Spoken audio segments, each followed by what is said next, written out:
if I saw another day, only to scream into the night. Nothing ever tries to change, even if I want to realize. 'Cause I've been sitting here, same old ways, taking off without the same mistake. Darling, where you going? It won't be as simple for you.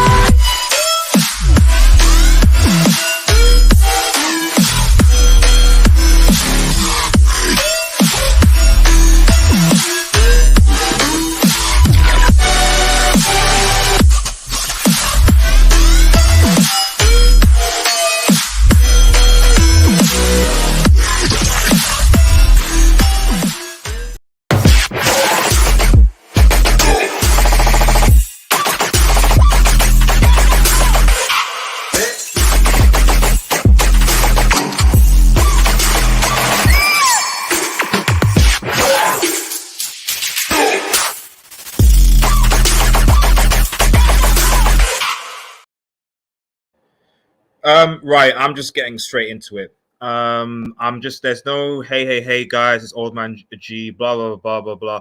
The only person happy today right now is Magpie Studio. Magpies is actually very happy. Magpies is in the other room. Magpies is chilling out and he's bantering me. Magpies is cool. But this is RDS here. And there's none of that. Thank you guys for again in the chat. Please like, share, subscribe, do whatever. I'm live, it helps with the algorithm, post comments, whatever. Like I'm not here for the promotion of the channel really at this point right now, because to be honest, that was disgusting, man. That was disgusting, man. Magpie, yeah, exactly. MNN is right here. Magpie lives, man. Magpie lives, man. Magpie man is Magpie man is so. Magpies is cool, but my goodness, man. What do you say to that? And I'll get to your comments in a second, because I'll probably post a link. In fact, I'll post a link in about, maybe give me 10-15 minutes, because I know there'll be some people that want to get their thoughts on this whole thing. That was bad, and I was worried against Norwich. And because a lot of people are going to say, and I want to put this excuse to bed right now. A lot of people say, oh, we were rusty because we had 2 weeks off. And that is fair. But we played just as bad against Norwich before so we, in this performance, didn't show. In fact, I'd make a case that we played worse than Norwich. Having 2 weeks break, that's worrying. That's what we're doing. We needed a penalty. And bearing in mind, guys, we, Norwich and Newcastle are relegation teams. And we struggled to we got 4 points from 2 teams battling relegation. Like, for me, it's over anyway. I actually think going into this new year, it's over, because this team cannot get top 4. Okay, this team, it can't get top 4. It can't. It literally cannot get top 4, because when you look at the form of Spurs, when you look at the form of Arsenal, and even though Chelsea have kind of been stumbling a bit, they're still way ahead because of how bad we were early in the season. There is no way that United get in top 4 this season based on this performance, unless something radically changes. There's no way. We don't face any of the really big teams or top 6 until probably March, which is fair. But we needed to win these games, these types of games against Newcastle, against Norwich, against all these, to actually be able to sort of get. It's not gonna it's not gonna work. This team looks bad. This team looks like it should be in the relegation zone.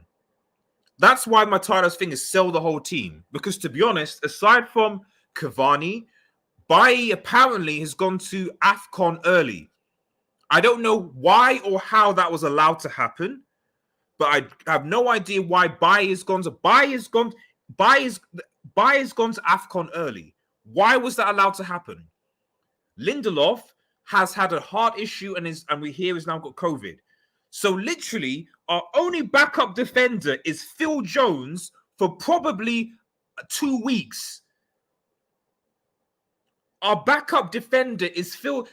I wouldn't be surprised if one of Varane or Maguire picks up an injury, and we are so close to seeing Phil Jones start as a centre back alongside Harry Maguire. That alone gives me massive palpitations. Think of Maguire and Jones together. David De Gea, I mean, shout out to Alex B. David De Gea was what, and he was. I'm look, I'm gonna get to your comments, guys. I am. But I need to get the steam up because we were garbage. We were garbage, and like I said, the only person happy today was Magpies, man. Magpies is next door, and he's bantering me because everyone else, this whole team, and we can talk about Ollie, the previous manager and so on. But this performance, okay, you can't blame Ollie now. Okay, Ollie, to be fair, spanked Newcastle at Old Trafford. So Ollie dealt with Newcastle. Okay, he always actually dealt with Newcastle, to be fair to Ole Gunnar Solskjaer. I don't think he ever lost to... No, there was the one time when before Bruno Fernandes, then I think he lost. Yeah, that was one with Matty Longstaff, I think. But before that, he spanked them. So what exactly is the reason that we were so outplayed? I mean, look, I show you obviously this picture. This is the picture because for me this summarizes the game. Two overhyped British players in Harry Maguire and Marcus Rashford, who need to be sold ASAP. I'm not kidding. Maguire and Rashford need to be sold ASAP. Maguire, people will say the goal. Okay, yes, Varane got pressed. I can forgive Varane somewhat because he got pressed, he got pressurized. There was still time to sort out that goal, and also Maguire made an error before that. Maguire is the fittest out of the two, okay?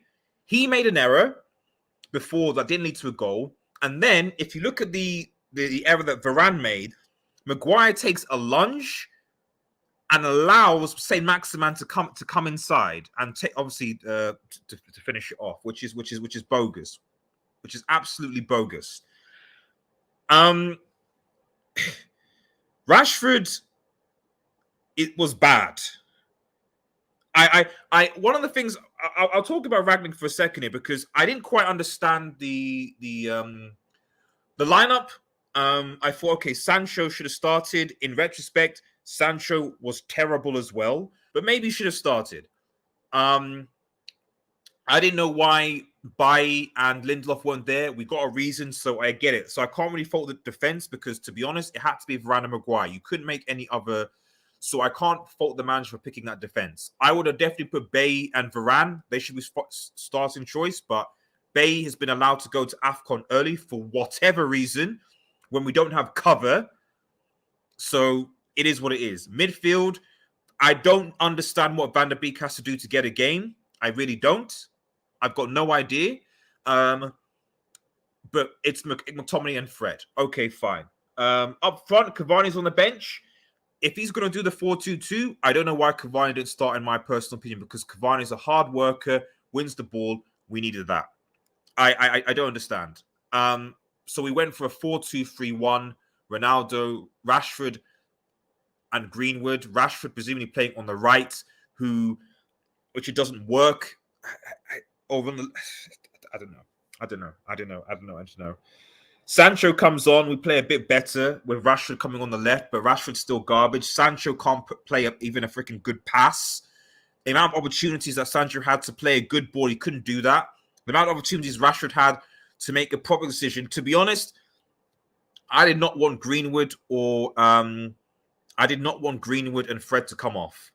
I have no idea why McTominay. I'm not saying Fred had a great game. I'm not saying Greenwood had a great game, but Greenwood was not as bad as Rashford, and Fred was not as bad as McTominay. And Fred actually was a lot quicker. We actually got exposed badly because McTominay doesn't even have the tracking pace to be able to recover. We would just Saint Maximin just destroyed our midfield and our defense.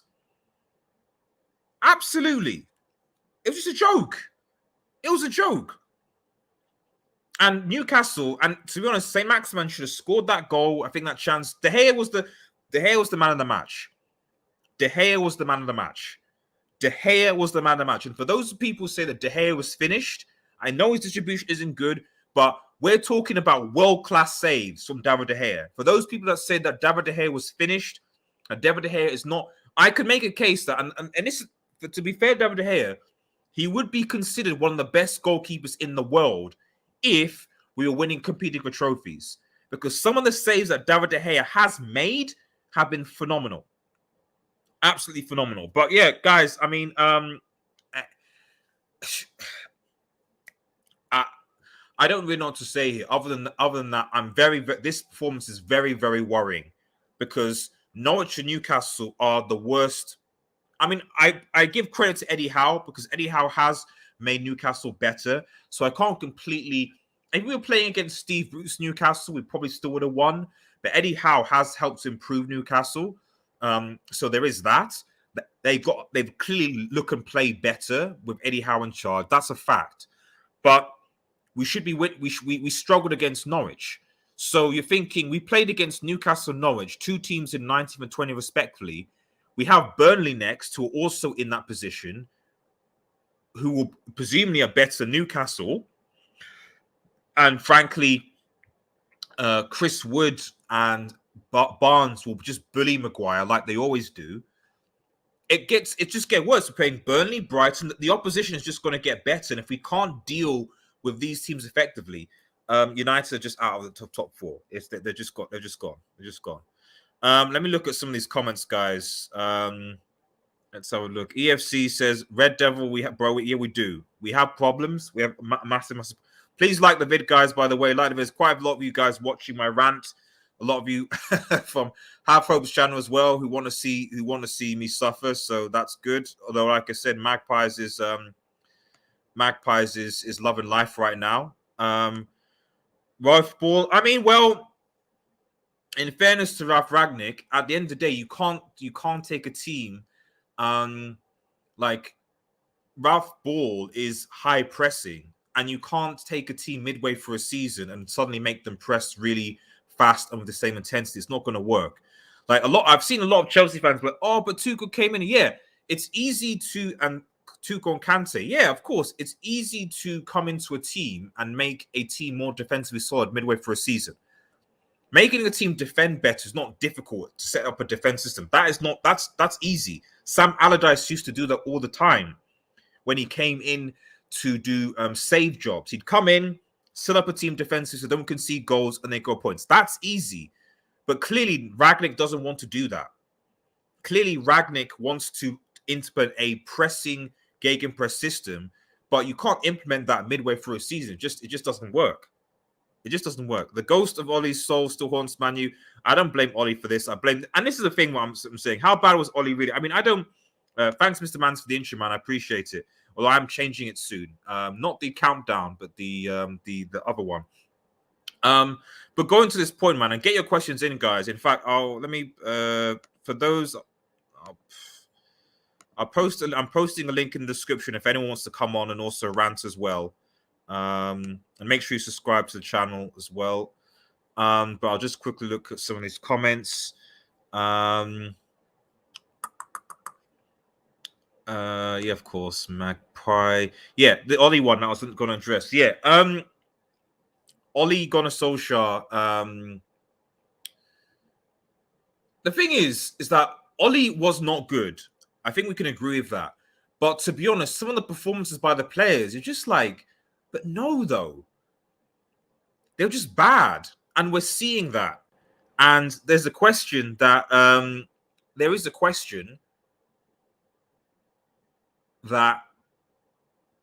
you know, has the introduction of certain players that should remain nameless disrupted the balance of the team? You know, I love Ronaldo, my G, and he comes clutch, but has that introduction disrupt things? it's difficult because at the end of the day, I love Cavani, and I'd love to see a Cavani, Sancho, Martial kind of situation. That's clearly not going to happen in a 4-3-3. Maybe you have to bring in. To be honest, I would bench Rashford and bring in Elanga. Get Elanga into this team ASAP and get Rashford on the bench. Something like that. Sancho, Cavani, Elanga, see if that works. If that doesn't work, put Greenwood back on the right, Cavani and Elanga. Yeah, Cavani, Elanga, and Greenwood, because I think Greenwood Greenwood was actually our best passer today. I'm not saying he had a great game, but Green was actually our best passer today because most of the players in this team don't look comfortable on the ball whatsoever. And it's strange. It's very, very strange.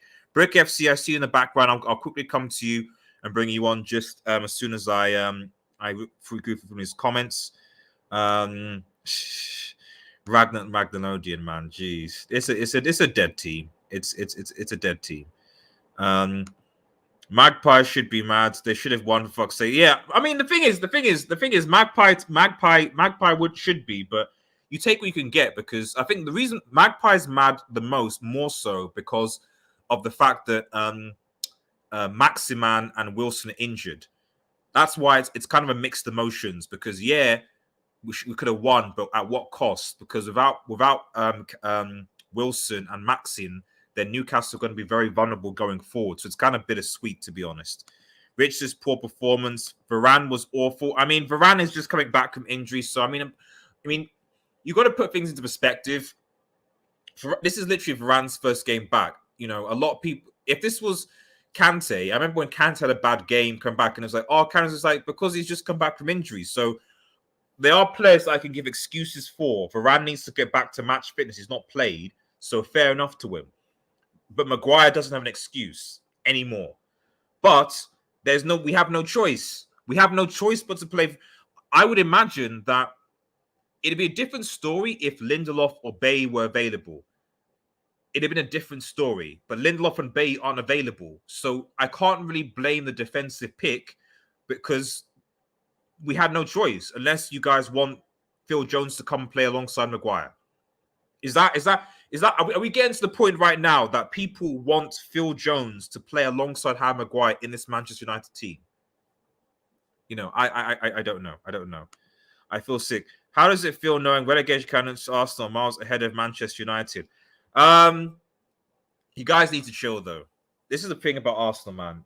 So like, you guys need to chill. For starters, you only have one game. You've only had one game this season, so it's different when you're playing European football. And two, the key thing with Arsenal is that, like a lot of teams, as soon as certain key players go, you can get problems. So I would just relax for now, because form can change. Form can change. Let me just bring Brick FC into Brick FC, man. Can you see me? Can you hear me? I can hear you, man. What are your thoughts on this disaster class? Bro, Mm-hmm. what the hell did I just watch, man? What the hell did I just watch? I mean, bro, this is one of the most shambolic performances I have ever seen. Bro, this is worse than Watford, man. Genuinely, this is worse than Watford. These players look like they have no chemistry. No chemistry, bro. We are a team full of just individualistic players. Do you know what I mean? What I don't get, bro, is that we didn't look like this last season. We didn't look like this last season. Like we looked okay. Yes, we lost against Villa. I get that, but even in that game, we're still the better team. We still create something like we didn't play this badly last season. And most of the players, so the only difference this season that we brought in Sancho, Ronaldo, and Varane, and we let Daniel James go. I think that was the only player we let go. Yeah, Daniel James. Why do we look worse? Why do we look so bad? It's not because of the system, or it's not because of any of the and like anything to do with physicality. It's basically to do with the mental side of the game. These players, like for example, last season there was not much of an expectation to finish like once we're at the top of the league, you saw how quickly we fell from the top. There was not much of an expectation last season, but this season, with the purchases of like Varane, Sancho, and especially Ronaldo, the expectation has risen, and that's why these players have fallen down as much like But this it's far. but bro, it's not even put even expectation aside. I'm talking about basics. I'm talking about even body language. Like a lot of the commentators are talking about the poor body language that you see with this with this club, where they're whining, they're moaning to the referee, they're throwing the arms in the air. Like at least last season. So if we were 1-0 down, we were called Comeback FC. Comeback FC. Like, you know what? In the second half, we'll come. So there was some sort of mentality there, so that at least in the second half, I would see a decent performance. I bet I wanted it for 2 halves, but we see a decent performance. This season, it's like we're shit in the first half, and then the second half, I'm like, okay, we'll come out and we're still bad. And then maybe we might get a lucky kind of fluky kind of goal, which Cavani did in this case. I don't get it, bro. I don't get it. Look, even if you see, like you're talking about last season when we came back, from losing positions, even if you watch each and every one of those performances, we didn't create that many chances in each of those games to confidently say that, okay, you know what, we deserve that victory. We kind of took our chances last season, and that's not going to go our way every time, and that's pretty evident this season too. Like, as you can clearly see, we basically just took our chance last season, and this season we just lost that winning mentality. And bro, we need to sell half this team. Players, especially Rashford, Maguire, and McTominay. These 3 players need to go. They need to hold bench, they need to be sold, because they do not possess the winning mentality that is needed in this team. And bro, this half, like, even if you see what Gary Neville said at halftime, these players are just a bunch of whiny scumbags, bro. Whining and bitching and moaning for every single stupid little decision that doesn't go their way. I did not understand the Fred and Greenwood substitution at halftime, if I'm perfectly honest. I appreciate that Fred and Greenwood didn't play that well. I appreciate that. But you can't tell me that Fred played much worse than McTominay, and you can't tell me that Greenwood played much worse than Rashford. In fact, I'd make a case that Greenwood, if you watch the first half, was probably our best passer of the ball in terms of because obviously he's got 2 feet. And to be honest, Greenwood this season has probably actually been all right in terms of his consistent quality. He's our second highest goal scorer, second to that's the thing. Greenwood is actually our second highest goal scorer, second to Ronaldo. That's actually saying something. So I don't get what the favoritism is, and whether I'm at the point now where I'm like, is this actually something in the coaching staff, or is this higher up in the board? Because there must be some mandate that says you have to play Rashford, Maguire, and McTominay all the time, even if they're on form. Am I wrong? I don't understand how Rashford keeps scamming his way into this team. But you know what's going to be evident? What I'm going to be looking is if Rangnick actually drops Rashford for the next game, because if he doesn't, then you can clearly see that there is some sort of side business going on within this club to actually play Rashford every game. Because if Rashford isn't dropped next game, then the favoritism is clear and evident. Because I don't know how Greenwood got subbed off instead of Rashford. I can see why Fred got subbed off, because I thought Fred and McTominay, their performance was kind of like a 6 out of 10 for both of them. It's more the fact that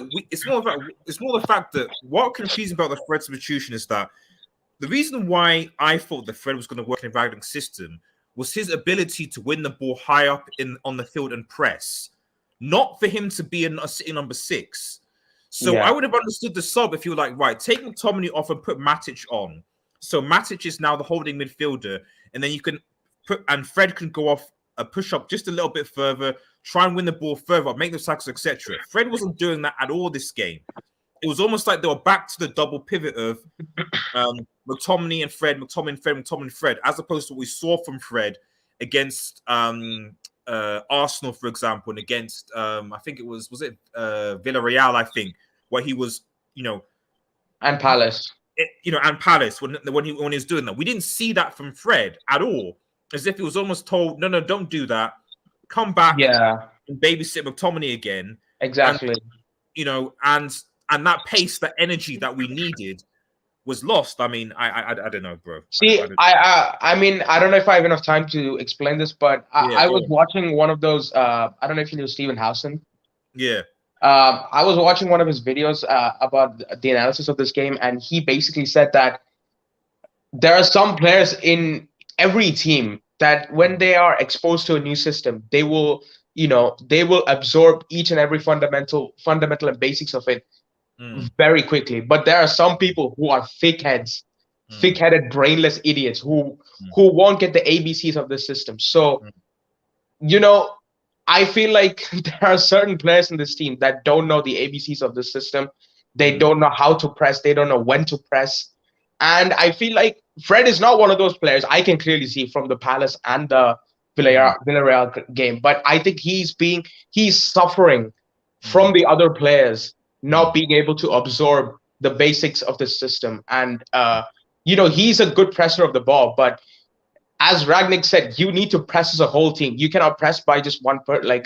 Fred cannot press by himself, So I feel like he's suffering because other people don't know how to play this system as well. So I think that's why. And when something like that happens, players usually revert to type.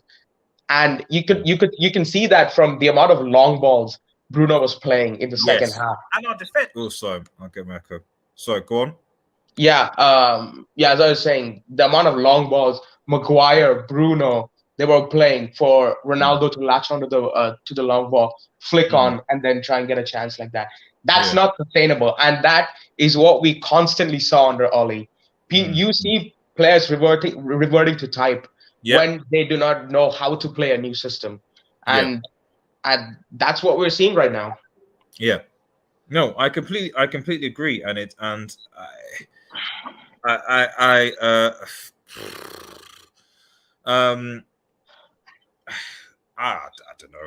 know. But we need to make like 5 or 6 changes for the next game.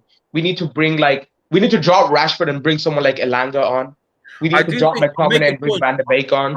I'll make a point. I did think that Dalot struggled against Saint Maximin. I did. To be honest, one of the things, and I'm sorry, I'm tired. I see you in the thing. I'll bring you in a second. One of the things I said was like, was whatever you say about Wan-Bissaka. Wan-Bissaka, he's not good going forward, but he can defend. Whatever you say about Wan-Bissaka, he can defend. And Dalot was getting done by, a whole defense was getting done by some, but it was Dalot versus St. Maximin. I actually put a tweet out, was like, I'm worried about that duel because St. Maximin is good. And even against top teams, he causes teams problems. Like, so this isn't like, I don't know why people thought that he was just against Chelsea, against City, against so many other teams. Like, he causes them problems. So he's a good player. So I was worried that Dalot was going to struggle against him, and he did. And I did think that, Yeah, I think so. So sorry, Kevin. No, if I was Rangnick at halftime, I would have taken Dalot off, put Wan-Bissaka on to try and deal with St. Maximin, so he wasn't an issue. And then I would have kept on Greenwood, took off McTominay, and put Matic on to provide some midfield stability, allowing Fred to go up further. And then I probably would have taken off Rashford and put Martial's not there. Yeah, put on Cavani. So and then if you can put Greenwood on the you can put Cavani kind of out left somewhat, and then Greenwood on the right, and he can come in. That's what I've done. But Red Devil, can I ask you a very important question? Oh yeah. When was the last time you see United dominate a game, dominate a midfield battle, and dominate possession, dominate chances? Apart from the Palace game, when was the last time you saw United dominate the midfield battle, dominate a game? The irony the irony was against Newcastle on Ollie at the beginning of the season. That But was then, the even if irony. you see that, even if you see that game, we didn't dominate chances though. We had Yeah. like we had half chances that game, to be Yeah. honest. Yeah. And it's just I like, you know what's more worrying? The fact you alluded to this point at the start. It's the fact that we are one Varane injury away Yeah. from having Maguire and Jones at the back. This is what Man United has come to. It's and the thing is it's because, like I said at the start, I don't know why it was sanctioned that Baye has gone to AFCON early. I don't know who's sanctioned that, because Salah and Mane are still here in Liverpool. They're doing their thing. Yeah. Mendy is still for Chelsea, so I don't get why it was sanctioned. Like the Mars AFCON, is still here. Mane's still here. Salah still, most AFCON. So why was it sanctioned that Baye should go to AFCON early? I don't, unless the club is saying, oh, we don't need Baye because Varane is back, so it's all good. I think they have more faith in Phil Jones. That's why.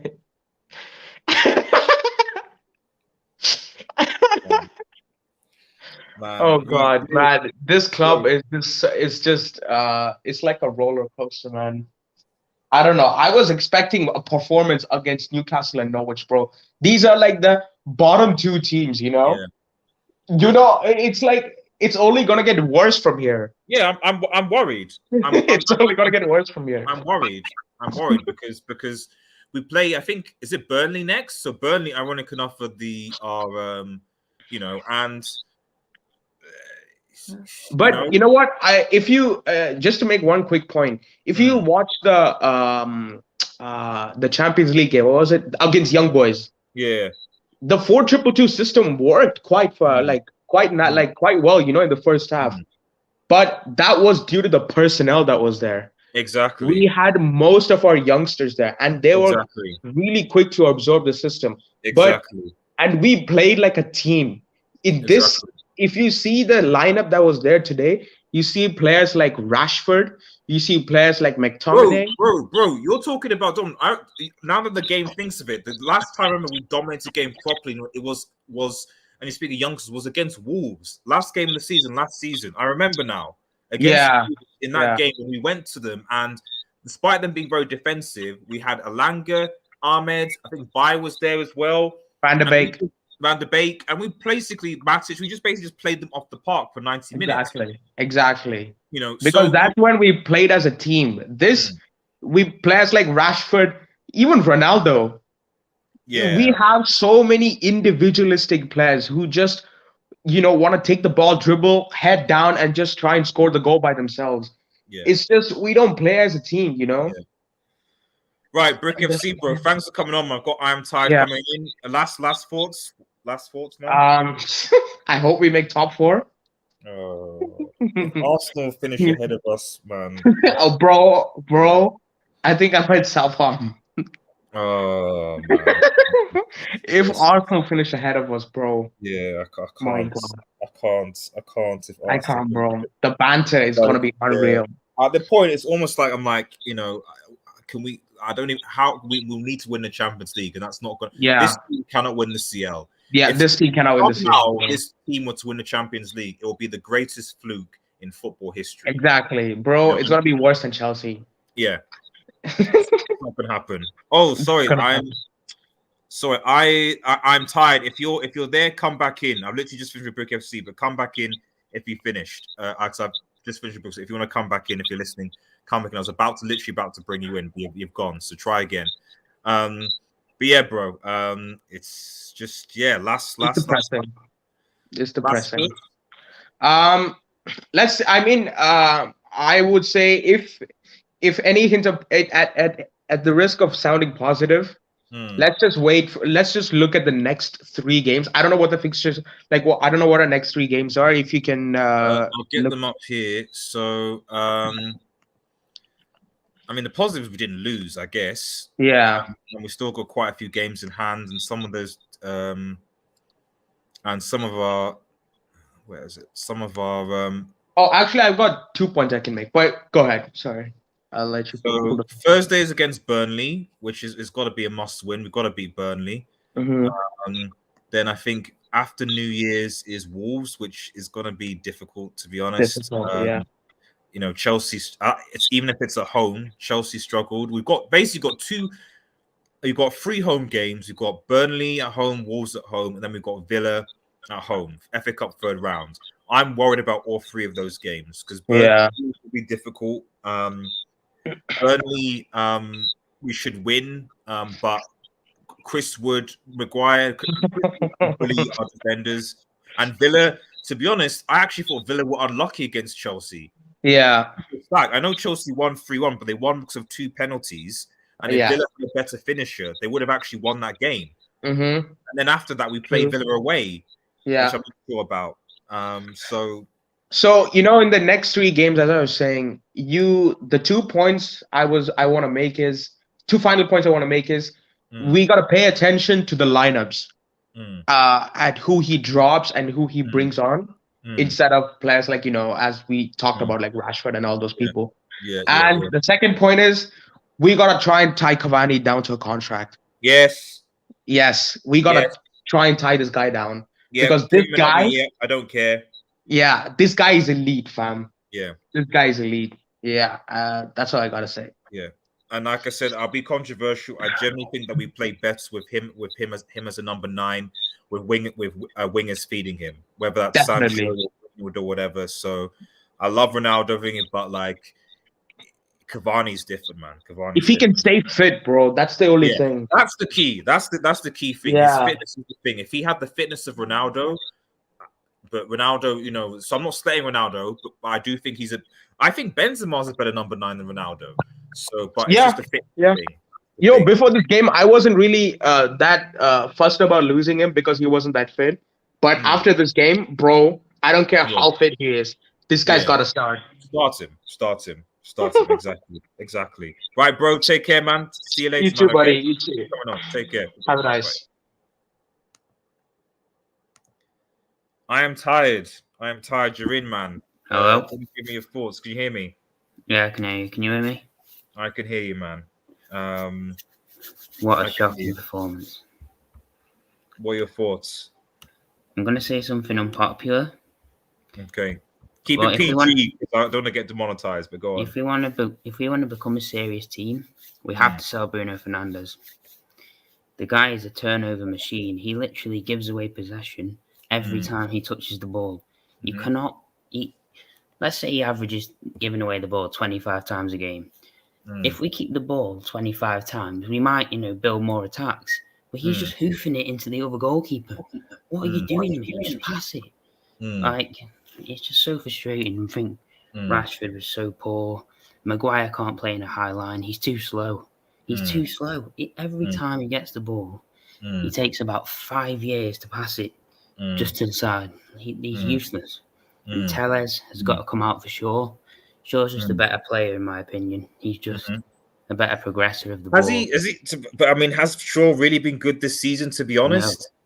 Shaw's been terrible, but the thing is, if he can play himself into a bit of better form, then, you'd rather have him over Tellez, for being honest. But Tellez did make a good chance for Cavani, which he should have scored, but just a shocking performance. I mean, is it at this point? Is it just like because a lot of fans are Ollie this, Ollie that, and I don't want to bring up Ollie because he's not the manager anymore. But are we now starting to see that actually, to be honest, a lot of this is on? Yes, Ragnar needs time, and I do think it's you can't. I'm sorry, guys. I'm getting through your comments as well. I'm just reading them while I'm running. But essentially, what I'm saying is that do you not think that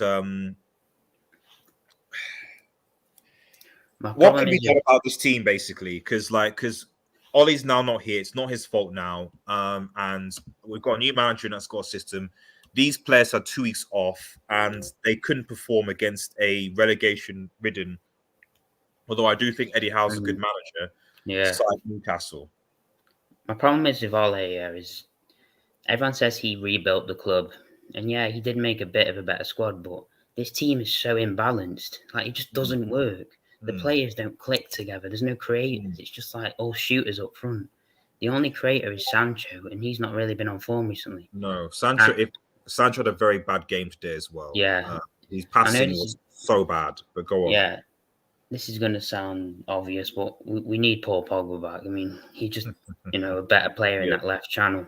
And he's injury prone right now, but he's a creator. He can hold on to the ball. He can play long passes. Progressive player. But the irony is that when Pogba came back in January, I think Bruno. I agree with. I think Bruno has not had a good year. And I actually did a top 10 players weekly thing with my co-host Maisie, and we said this. We're like, to be honest, Bruno has not had a good year. Yeah, and Pogba. I don't think we actually even get top 4 last season if Pogba didn't come back in January fit and help us a couple of games. He gets a lot of stick, but you can't deny his quality, and he was very good this year for us. Even earlier this season, he got a few assists. You know what I mean? We need just players that keep the ball better, like Donny and stuff. Where is Donny? The guy can't even get on the pitch. Like, is he this bad that he can't even get 5 minutes or 10 minutes? What is like McTominay? Can't control the ball. Fred, I don't know why he was subbed off. He was miles better than McTominay in that first half. Sorry, let me just quickly address this comment before we go in. It's not an overreaction because I'm not mad at Ralf per se. I'm not mad at Ralf. This is not Ralph's thing. I'm mad at the players because it's not. I'm not one of those that's going Ralf. This or that's not the issue. Because at the end of the day, we've got a manager that is better than Ollie as well. The issue is the issue in this game is purely the players, in my opinion. Yes, I think some of the could have been better, but it's not even just it's mentality as well. Yeah, it's shocking. Like it's the whinging, it's the arms in the air, it's the lack of the sort of there's certain things where it's not about that's why I love Cavani. You saw when that goal he scored, if it was any other player, they'd be like, "Oh, I missed." Yeah, but it was like, "No, I missed it. I'm gonna go again." That's mentality. Cavani's superb. He works really hard, and he's a smart player. If you know what I mean. But even a player like Lingard in a pressing system, maybe Lingard could do something, but we're never going to see him, are we? Like, the way this team's working is like, I think we're selling the wrong players. Like, we're about to get rid of Donny. Even Martial. Martial is a miles better football player than Rashford in terms of linking up play, holding onto the ball, and making right decisions. We've got too many players that make unforced errors, and you can't build a team like that. You see when City play, all their players are like, keeping the ball, passing it to each other, good touches and stuff. We can't do that because these players are just not that good, and we overrate them based on stats. It's simple. We can't seem to. And by the way, guys, for those watching, got a good number of people here. Really, really appreciate it. Make sure that you like the vid, and subscribe to Red Devil Studio. It really goes a long way, and I thank you guys so much for ongoing support. It really, really means a lot. Yeah, I mean, I'm at this point, I'm tempted to just write off this season and just watch Serie A. Because there's nothing. I don't look forward to, and I'm already getting bantered from all rivals, and that's fair, So, but I don't,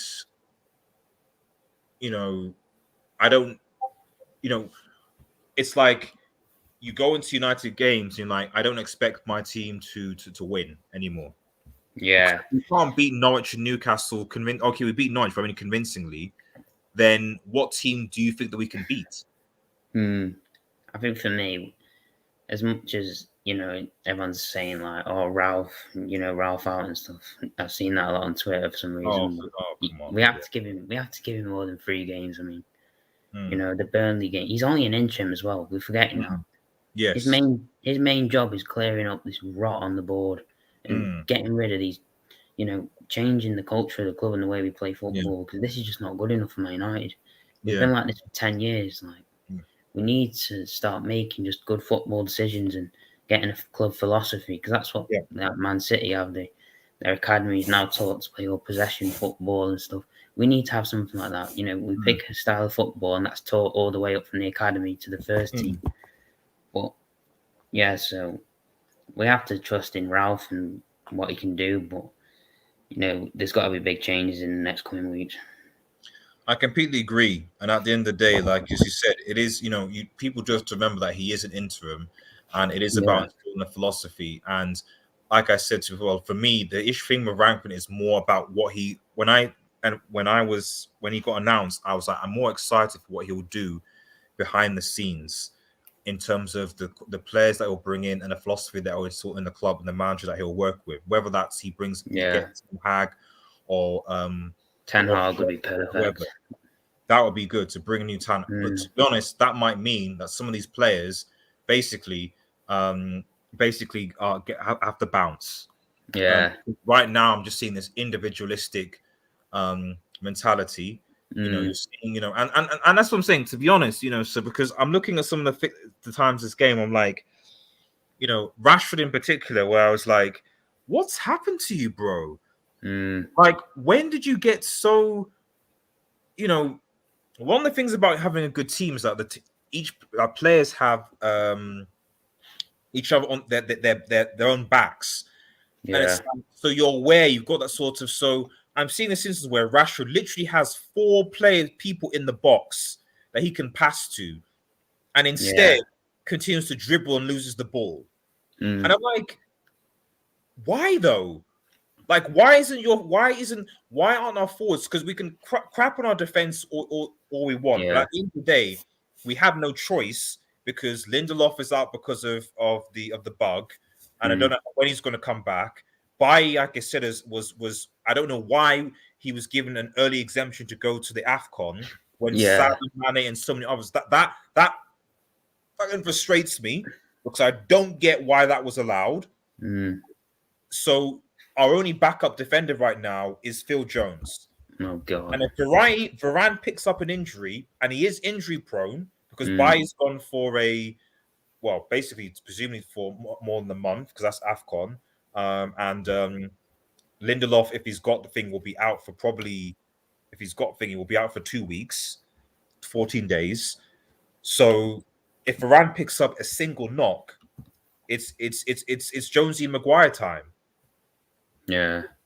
Are you prepared to get embarrassed by having Phil Jones and Maguire the center of our defense?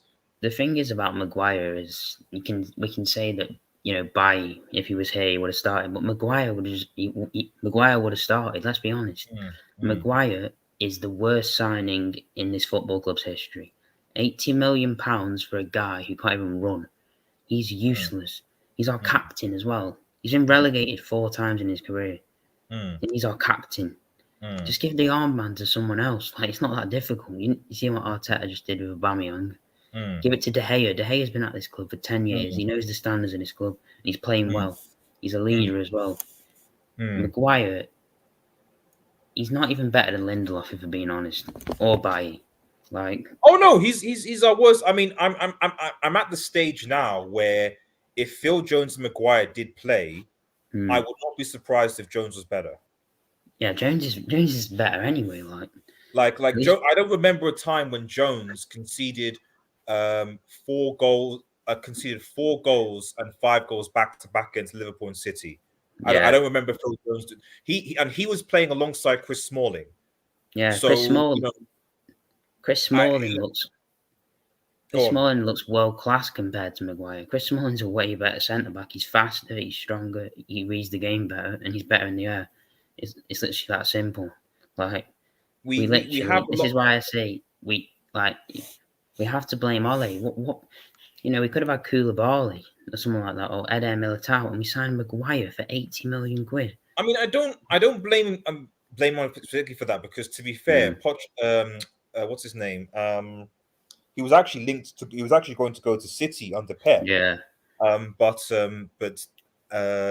Leicester weren't going to.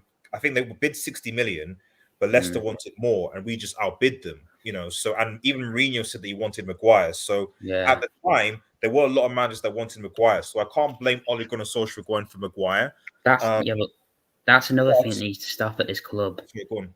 You know, every time City are interested in a player, we go for the same player. Like, are we just trying to be like them? If you know what I mean? Like, we have to do things our own way, and you know, make our own team. Like, you know, when Sanchez was about to go to City, and we just, you know, went in for Sanchez as well and paid him stupid wages, and he turned out to be a flop.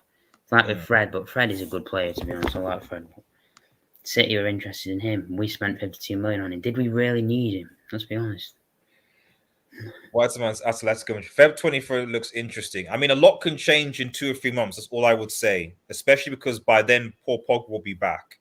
So that's the only thing I will say about this. You know, I mean, that said, we played crap with Pogba as well. So yeah, we are. Who knows? But all I'm just saying is that, like, you know, a lot can change. This is the thing about form in football, right? Is that a lot can change in like a month or 2 months. You know, you get a team that has an outbreak, they've got injuries, title challenge business, all the rest of it. So I never make any predictions a month ahead of time, because a lot football is just like that. You know, people were pampering Arsenal literally 2 weeks ago for losing to United, and now Arsenal are now competing for top 4. You know what I mean? You know, so football is a crazy game like that. So form can change. So I'd chill. The thing is as well about Pogba is people say he's a what if player and he's inconsistent, but when he does turn up, like, that is a world class player in your team, if you know what I mean. Like, yeah. And he does turn up for United, to be fair. It's just about creating chances, because when Paul Pogba turns up, like, he creates chances. So even in the Newcastle game, he'd take a chance, he might go out, he might he would just create something more. Like we literally for 90 minutes barely had shots in the goal, and we barely created anything. It's also about the quality of your chance creating, because we were putting crosses in the box, but every cross was just so bad and stuff. It's just about players with the extra bit of quality that can, you know, do things better than some of the players we have. So yeah, I think we need Pogba back, to be fair.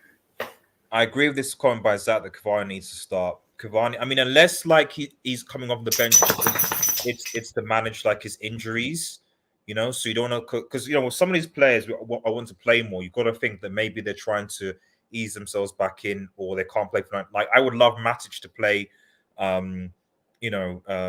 peak prime Matic to play, but he can't play for full 90 minutes anymore.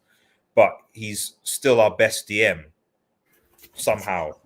Yeah, even Matic, you can see he still has that quality of pass to break the lines and stuff, which McTominay just doesn't possess. Like, McTominay needs to go, but he's always going to stay because he's an academy graduate, if you know what I mean. Like, that just is what it is.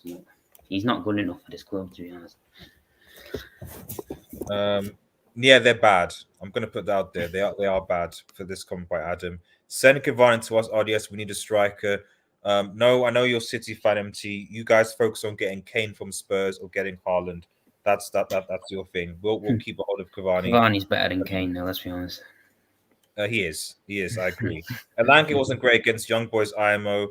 Yeah, but Rashford is not. For me, when was Rashford's not had a good game? That's the thing. Like, it's like I can. The problem with the thing with the young players is that, like, at least you can excuse because they've not had a lot of games. They could have a run. That's why I excused Varane today, because at the end of the day, he's been out for a while, as much fitness. So players that are coming in, they've had 1 or 2, you know, you give them time. You can't keep on playing the same players that are bad and hope that they get into some form. Maguire at this point should be dropped, but it's like we keep on playing him so that he can somehow get into some sort of form, which makes no sense. So you drop him, bring someone else in, and if that person that comes in isn't that great, okay, but as long as they're not a catastrophe, you just continue playing them so that you play them into form. You know, that's how I would do it. You know, that's how I would do it. Let me just back to me again. Let me read some comments before we bounce. Almost going for an hour now, but quite a lot of people watching. I appreciate it, guys. Remember to like the vid, subscribe also to Red Devil Studio. We're on our way to 3K subscribers, guys. Can we reach 3K subscribers by the end of the year? Please, I'm only 20 away from 3K, so please, if we can get to 3K subscribers, that would be amazing. Thank you. I'm Todd. I'll bring you in a sec. I'm just going to go with some of these comments. Sell him, man. Ollie left behind an inbounds team. Yes, but some of this stuff that we're doing, this is the thing. Some of the stuff that we're doing is just basic. Like it's not about balance with some of this stuff. It's just about composure mentality. Like balance doesn't mean you raise your hands up in the air and you give up. Balance has nothing to do with you not being able to look and make a pass. Like Sancho and Rashford today. Oh, there's 4 people around you. I'm not going to decide to make a pass. That has nothing to do with balance, and that's to do with the players just not really thinking. And it's been a bit problem for a while now that we have a lot of selfish, greedy players that can't work in a team. And I don't get it.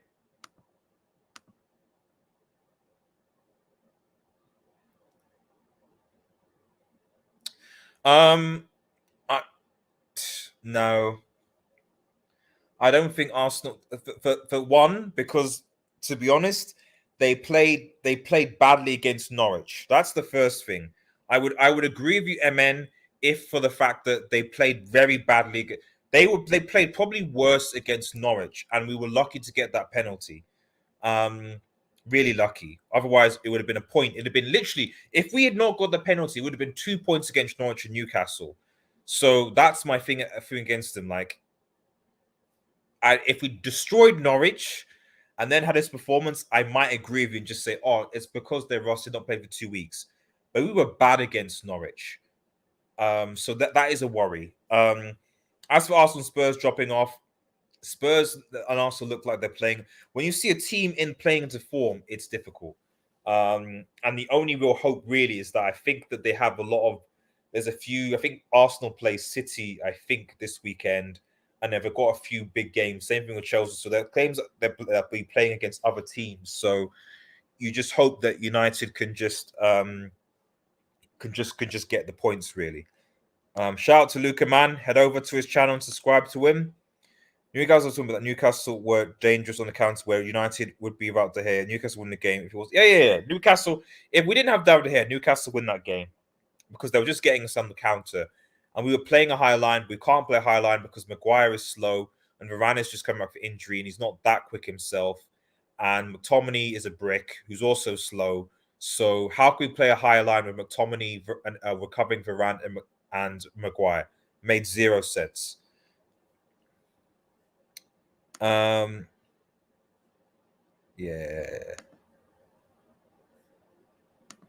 I'm just looking at a few. Ragnick, scared of the ball, scumbags. Did they post?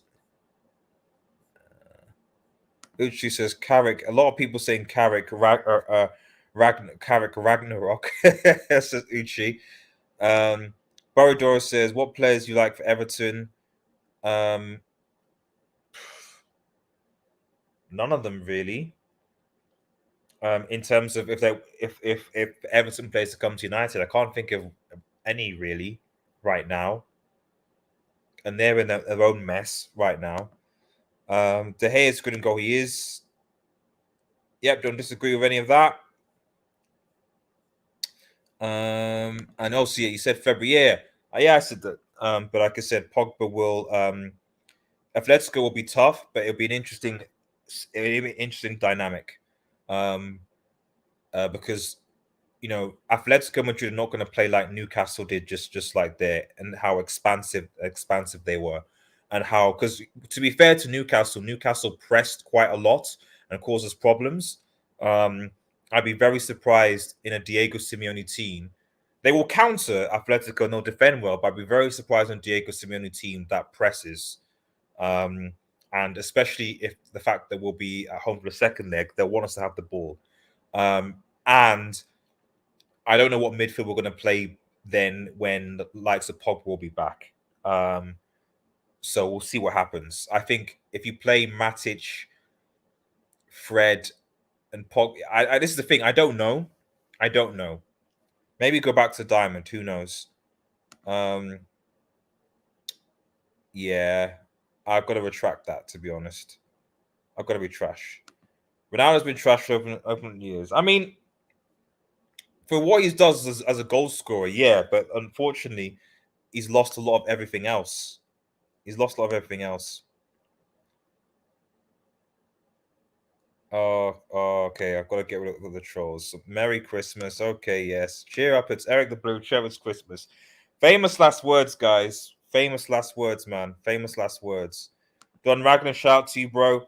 Ralf playing the same shit players that got exposed under Wally, and I don't know why. I don't know whether that's because he's certain players have nudes, or whether he's just getting familiar with the thing. Who knows? Yep, and I agree with that. Shouldn't have taken Fred off for his pace. It is what it is. He shouldn't have taken Fred off. So I'm bringing you back in. I'm tired. Oh no, he's gone. Trashford finish now that his pace is gone. Yeah, that's something that, that is a question. So was Rashford a paceman? In fact, let me put. I'm gonna put a poll. I'm gonna just put a poll in the chat. I'm gonna put a poll in the chat, guys. Do you think that Rashford actually was a pace merchant? Because let's look. I have to go this way, so I have to do it this way. Okay. I'm gonna put I'm gonna create this poll now. Was Rashford just a pace merchant?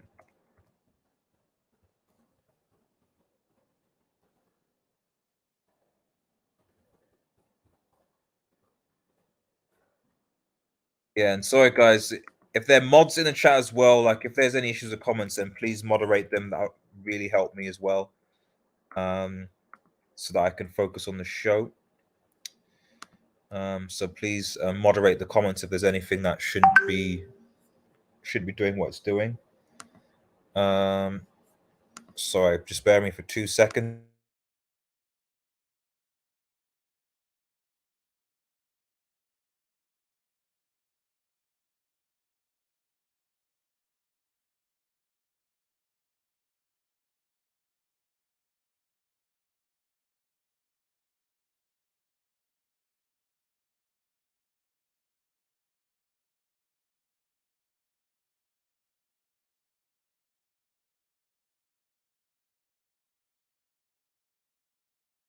Cool, I'm back. Sorry about that.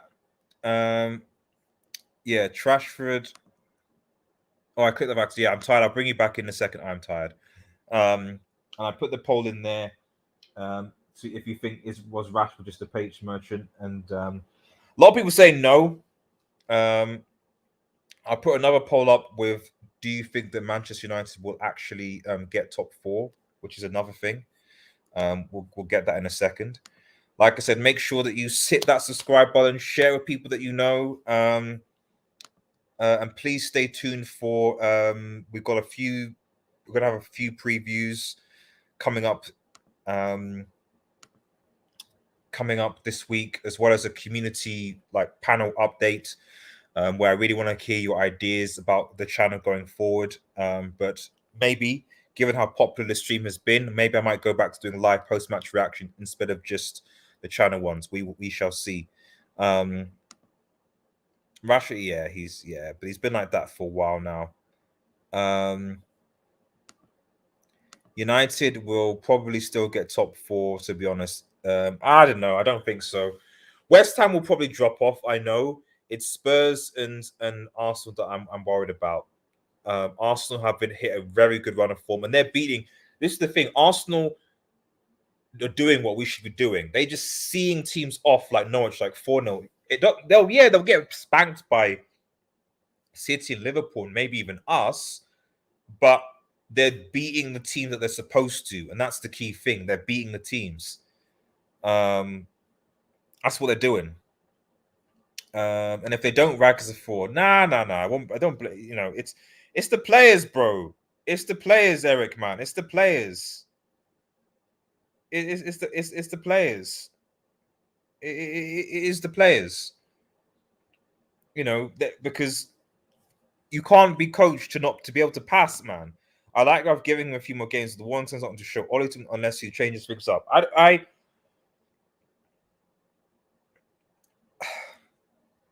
in defense of Ollie as well, like some of the stuff is like it's the players though. Like some of the stuff you're like Maguire, like against Leicester, like some of it is just what are you doing that some of these players just aren't good enough. But you're right, it is the manager that picks the players. But at the same time, I'm like, I just do not know. I generally do not know if it's him or if it's people around him. And fundamentally, he's supposed to be there. He's an interim. He's not a manager. He's supposed to basically see us till the end of the season and stabilize the ship. We'll see what happens with that though, because we look awful. Yeah, I mean, United better start praying Arsenal and Spurs fall off. Yeah, I'm looking. Yeah, I'm worried. I think that I'll say it, keep a stat. This United team is playing Europa League football next season. And if they're even worse, it might be Conference League. Because to be honest, you could make an argument that do you really want to see this United team progress in the Champions League when we could potentially be destroyed by a Bayern or a PSG? That is a question. Yeah, I mean, Atletico are garbage. I mean, I'll bring I'm tired back in. So I'm tired. I'm just quickly going through some of these comments. There we go. Atletico have been bad, so I would like to think that by the time, especially when we get Pogba back, when we actually have like us full squad available, and hopefully, because I mean, this is only, to be fair to Rang, this is only his 4th game in charge. So I like to think that he should know what his best 11 is by the time we face Atletico in the Champions League. If he's still picking certain players that have been woeful, we'll see. Lindelof, Maguire as a ball playing, yeah, I mean that's I'm not even. McTominay won't go because in the academy graduate. Pogba's in the academy graduate too, so why haven't called him to? Yeah, I mean, well, because because McTominay is white and Scottish. That's the only thing that I can think of. Hannibal, yeah. And to be fair, I still rate Ahmad. I just think that his development has just been completely messed up. I still think that there's a good player in Ahmad, but his development has just gone. I think he's going on loan. He's going on loan in January. He should. Hannibal, I agree with you. I mean, at this point, you know, is Garner any worse than what we have in the midfield? No. Our losses are about Gimzo and Savage. Okay, fair. What's this? Man United. A whole match to watch. Oh yeah, I mean that's the thing about that game. That it's just going to be so bad. Yeah. But just it's not going to be a great dose of football, to be honest. I can't really see how we break them down with this team, to be honest. Like, this team is really lacking in creativity. I mean, we got Dom. The only thing is, I don't know who scores Atletico Madrid's goals. I guess maybe that's the one thing, because they're not really been prolific this season. Yeah, they're not great this season, but they're better than Newcastle and Norwich and all these teams. So. You'd think so. You'd think so. That's the thing. So, but then again, you have Mr. Champions League. You know, the Champions League. Sorry, go on. The problem with Ronaldo now is that I think Rashford tries to force the ball into him too much. He always looks to pass to Ronaldo, even if he's in a bad position. Like, sometimes I think the players are trying to play to Ronaldo, if you know what I mean, because of who he is and stuff. I'm not sure if you've noticed that. But... I mean, maybe. I mean, I don't know whether that's again because of is that Ronaldo though? Is it that you have to play to feet? You have to press it to Ronaldo. Ronaldo has to get it. You know, I mean, you look at the Juventus documentary, and you hear what some of the stuff that Bonucci and stuff like that was saying. You know, and Bonucci and Chiellini are players that have been there. Have been around for Juventus for ages, and they did say that he makes it about himself somewhat. They felt they were playing towards him for him. I love the dude, man. I do, but it's just not a coincidence that I'm not saying it's all him, but we have played worse. Yeah, we have actually. Yeah, we have, and I don't think I can call him the problem though, because our defense this season has been so bad.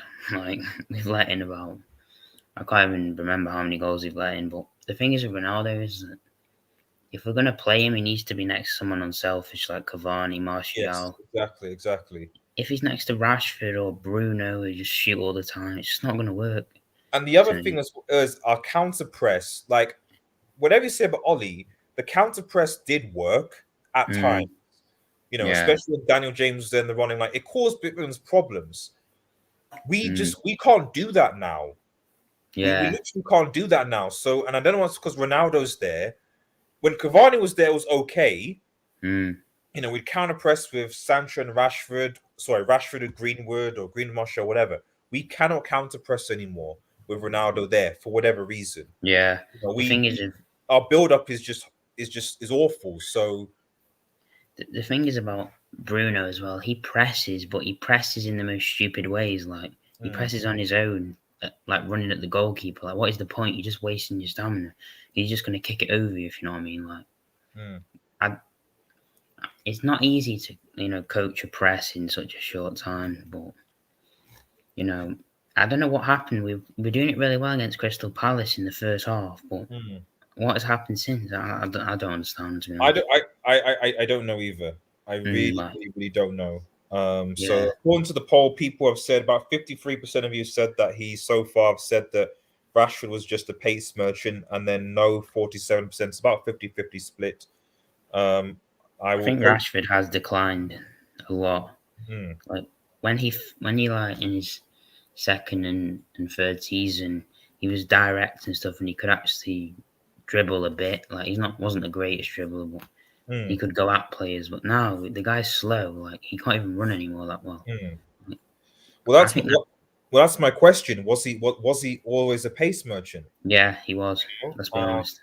I say about some of these players, so especially the young players, Mbappe is much better than Rashford, and I completely agree with that. I'm not comparing the two, but I'm always interested to see what happens when these players turn 25. Yeah.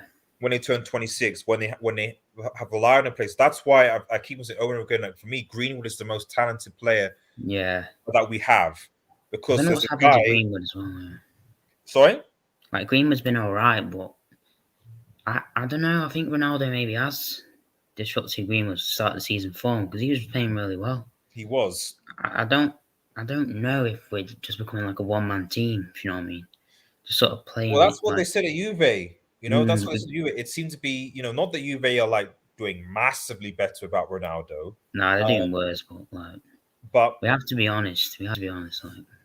And if we don't have the, at the end of the day, like it's like everyone's saying, it's like the best team's the best. We're getting to the point in football right now that individual brilliance is not enough. It doesn't work anymore. Like, if you want to win a league, if you want to win a Champions League, you have to have a good squad and a good team.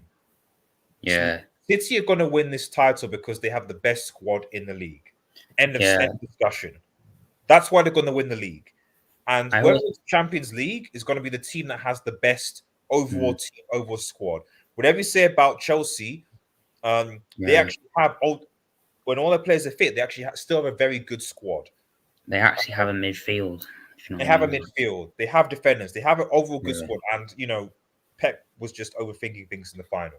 Yeah, I think I always say this. As long as Pep is here, like, you pretty much have to have a perfect season to win the league, and United is just not doing that. Like, we can't put a run of 5 consistent wins together. Like, it just never happens. And I start to think, are we actually a cursed club since Fergie left? Like, every decision we make just goes wrong, and it's like you get your hopes up for like the start of the season. Like this season, I was so excited, but then it just goes to trash again. It's like Yeah, it's just we've so not, disappointing. we've not had a good season for. I mean, the closest positivity recently was last season when we were in an in quote title race. Although I'd always said if we're going to be in one, we need to get a defender in January, and that didn't happen. And he went back to Maguire and Lindelof, and it is what it is. So Yeah, I don't know for this club. I really don't yeah, know. it's just like we do need to look for a midfielder in January a lot. Like we can't be going for the rest of the season with McFred every game. It's just not going to work if we want to be competing. So just not good enough to go. I think Fred is a good player, but like he needs to be partnered with a better pass with the ball to make his lack of efficient passing, make him not look as bad, if you know what I mean. I agree. Mm. I agree. I'm just putting in another poll. Can I put another poll? Why can't I create another poll? Oh yeah, okay. Will United get top 4? That's my Will United get top 4? I don't think so. I don't know. I I look don't at the think way so either. But go I on. look at the way Spurs are playing, and Conte is a domestic manager. Like he can get them going in good form. I think that they're going to get top 4 in my opinion. I have that opinion, but Arsenal, I feel like they might drop off because they might get a few injuries and stuff. But Spurs, they have a decent squad in my opinion. Like it's not as bad as everyone thinks. It's like they've got the decent And now midfield that they're out of players. the UEFA Conference League, they can Yeah, focus on the exactly. league now. So really with Spurs, it's just going to be a question of like, for Yeah, me, the only reason Spurs or Arsenal might not get it is if they get injuries. So, for yeah, example, if Saka gets injured, if it's Smith Rowe gets they're sort of key players that create stuff happen. Then okay, maybe. But if their players are fit, then The thing is as well about top 4. I'm gonna say I don't really care about it anymore. Like I'd rather win like an FA Cup at this point. Like just something positive for this well, club. Like, well, bro, we're gonna get knocked out by Villa, so I yeah, wouldn't fancy. Jamal says, probably. is everything okay? Jamal, who's obviously a Liverpool fan, I can't say anything against Liverpool fans at this point because Liverpool in a much better position than United are, and they've been for the last 5 years. I won't say 5 years, maybe 4 years. So it's just their period right now. Enjoy it, man. But we're not The getting thing top. is about Liverpool, and why I kind of like banter them a bit is that they've had their best period, but they've only won 2 trophies. Like, is this team really going to be remembered that much? Let's be honest. Yeah, I mean, it's difficult because this is the most competitive season. I mean, to be honest, Pep Guardiola has just dominated this Premier League. And I think that, maybe when he leaves, then you might see something. So, but we've got to see. We've got to see. I don't think Right, I'm Liverpool. tired. Last thoughts. I've got Bruno for life, who's presumably going to give me banter. So we'll see what happens there. But yeah, any final thoughts, mate? Just want to say we need to go again on Thursday. Hopefully get the win, but there needs to be a lot of change in the 11, in my opinion. I think today was a bad game, but it's only 3 games. You've had 7 points, 2 wins. Let's just see what we can do on Thursday. Hopefully a better game. But I've got to go now, so Yeah, man. Thanks for cheers. coming, man. Take care, man. Take care. Thanks, see you. Cool. Well, Guna for life is not in the thing. If you want to come in, by all means, come in. Rival fans can come in. I'm not salty. Because it's I've just given up on these players, really, to be honest. They've got a lot to prove. And for everyone, like I said, that was against the previous manager, at the end of the day, you can't coach basics. And some of these players for me, just aren't good enough. They're just not good enough. They're really not. And you could potentially sell 7 of the players that started today. You could sell Maguire. I'm going to call them out. You could sell Maguire. You could sell Rashford. You could sell Fred and McTominay. Or I bet, Fred at best, maybe squad player. You could sell Tellez and Dallo. They're okay. They're getting better. But are they at the level of like a Reece James or a Robertson or Arnold or Cancelo. They're not. So you could sell them potentially. You could sell obviously Jones. You have to put question marks over Sancho at this point, but he's got to be there. Really, to be honest, the only players you have to keep Ronaldo for brand. You keep Cavani wants to go, and you keep De Gea because he keeps on saving us. So it is what it is. Where are we now? Aside from Jamal and some of these have hope people just trolling me. No Newcastle players will get into your team other than Wilson for Ronaldo. That's no Newcastle player would get into your team. What about Saint Maximan, man? Saint Maximan would definitely get into this United team. In fact, I'd make a case that Saint Maximan would get into most teams in the Premier League. To be honest, he's actually a very underrated player. Very good player. I would be very surprised. Ralf is Klopp's father. Well, I mean, let's be real. Like, he's inherited this team. Like, when Klopp came to Liverpool, did he automatically and wanted to play his style? Did it automatically work? Of course it didn't. So we need to be cautious that, like, if this was any other manager, we'd say, oh, he needs time, he needs to take his time and get the players that he wants and so on, to fit his system. Ralf hasn't had that, so we've got to give him. Where's Bay? Bay is apparently in Africa right now. Bay is with the Ivorian Coast team in Africa right now for the AFCON. I've got no idea why he's there, but he's there.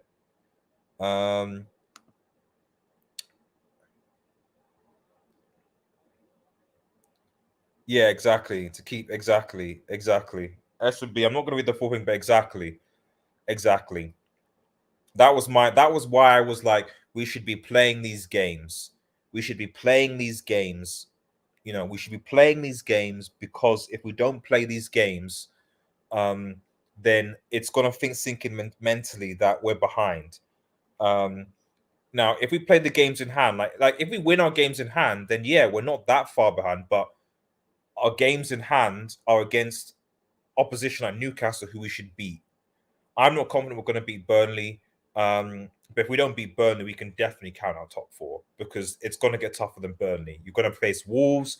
You're going to face Villa. I think we'll probably drop points against Wolves. I think Villa will probably beat us. So Burnley really is the only chance of getting a good solid 3 points, in my personal opinion. Make sure you like the vid, guys. Like the vid and subscribe if you're new already. So we've just passed, literally 20 subs away from 3K, guys. It'd make me, if we could get to 3K by the end of the year, it'd be absolutely amazing. I'd appreciate it. I don't know what YouTube is talking about now. Let's quickly go. Lo, I'm here for the bands. Of course you are. Mega says there seems to be some trend. Okay. Mega says Red Devil. I've been saying that Rashford was always fair. And to be fair, guys, what I will say is I will always admit when I'm wrong. But I also want to support my team. So I always want to give people the benefit of the doubt. And yeah, Rashford, I did used to say, is it because of his injury? A part of me just thinks, is it because, he was injured, he was playing with injury, he was overplayed by Ole Gunnar Solskjaer. He shouldn't have gone to the World Cup. He went to the World Cup. He then had surgery, like at the beginning of the season, then came back, and then, he's not really played, so this is the thing for me. Personally, I think that he was overplayed by Solskjaer too much, and he should have had the surgery during the Euros and should have rested and recovered and did that. That didn't happen. It is what it is. Eric, I see I'm going to bring you in now. Oh, we've gone 1 hour and a half almost. So, but this is actually good because this is good. Eric, bro, I know you give me some banter. So, but it's what can I say, Eric? What can I say? Yeah, look. First of all, Merry Christmas. I hope you had a wonderful time. Thank Um, you. Thank you. Obviously, your club aren't they're not making you happy, but at least you hopefully had a good Christmas. No, I think thank you. people are yeah. Look, I think people were reacting with this. I didn't watch the match to be fair, but I think United will get to. Eric, it was bad. It was bad. It was bad. Okay.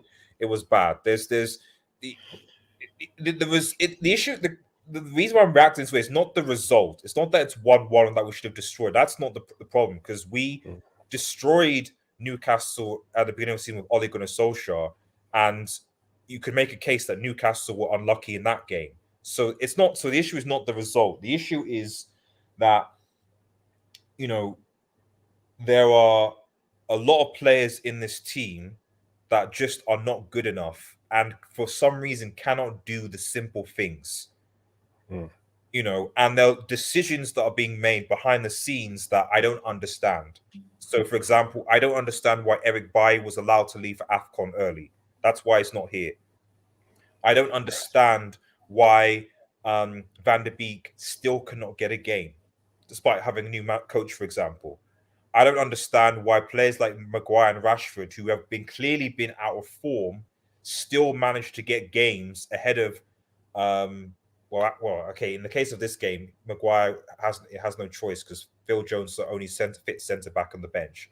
mm, But Rashford, you've got Cavani, you've got Greenwood, you've got all those players that are there, and they're substitutes. But Rashford, these are the things that I'm saying, and that these players can't do simple things. It's not. Sometimes it's not about. I mean, I remember when you were speaking about when I think Chelsea drew against Wolves. I think it was Wolves, or I think yeah. And you were like, sometimes it's not about coaching. Sometimes it's just about doing simple things. mm. Yeah, that's fair. But yeah, somehow I feel as if they manage to turn it, I know you can't always expect things to just turn around, right? If something is going in one direction, in fact, I think it's actually a huge issue because I don't even know if you guys had a manager bounce. I No, we watched, didn't. yeah, There's I, no. There was no bro. The thing is that is that the players. You've got to understand, Eric. The players loved Ollie. mm, The players didn't want Ollie to leave. They loved Ollie, but yeah, but I suspect that. I mean, my theory personally right now is that the signing of Ronaldo disrupted things. That's my mm, theory. okay, Not that Ronaldo is a good player, but it disrupted the situation, and I'm not 100% sure that Ollie wanted Ronaldo to be signed at Manchester United. I'm yeah, not, because mm, there were other key areas that need to be filled.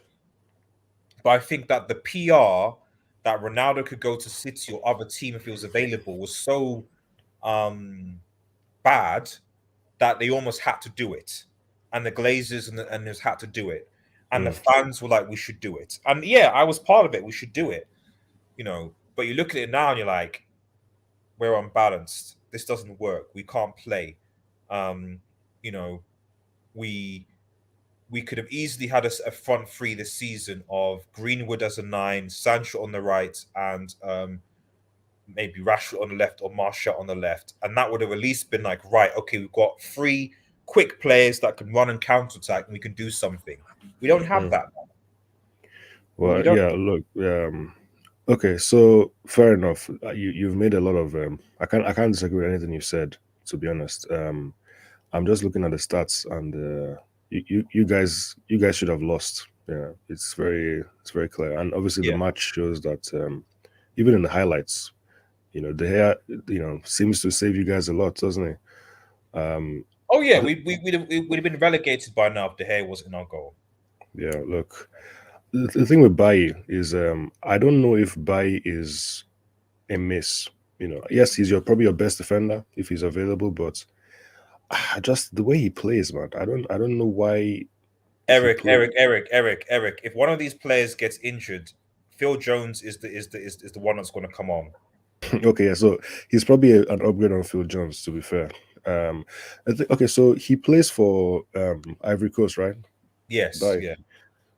I don't know too many other players from from that country who are still playing in the league. Or I think Zaha is from there as well, right?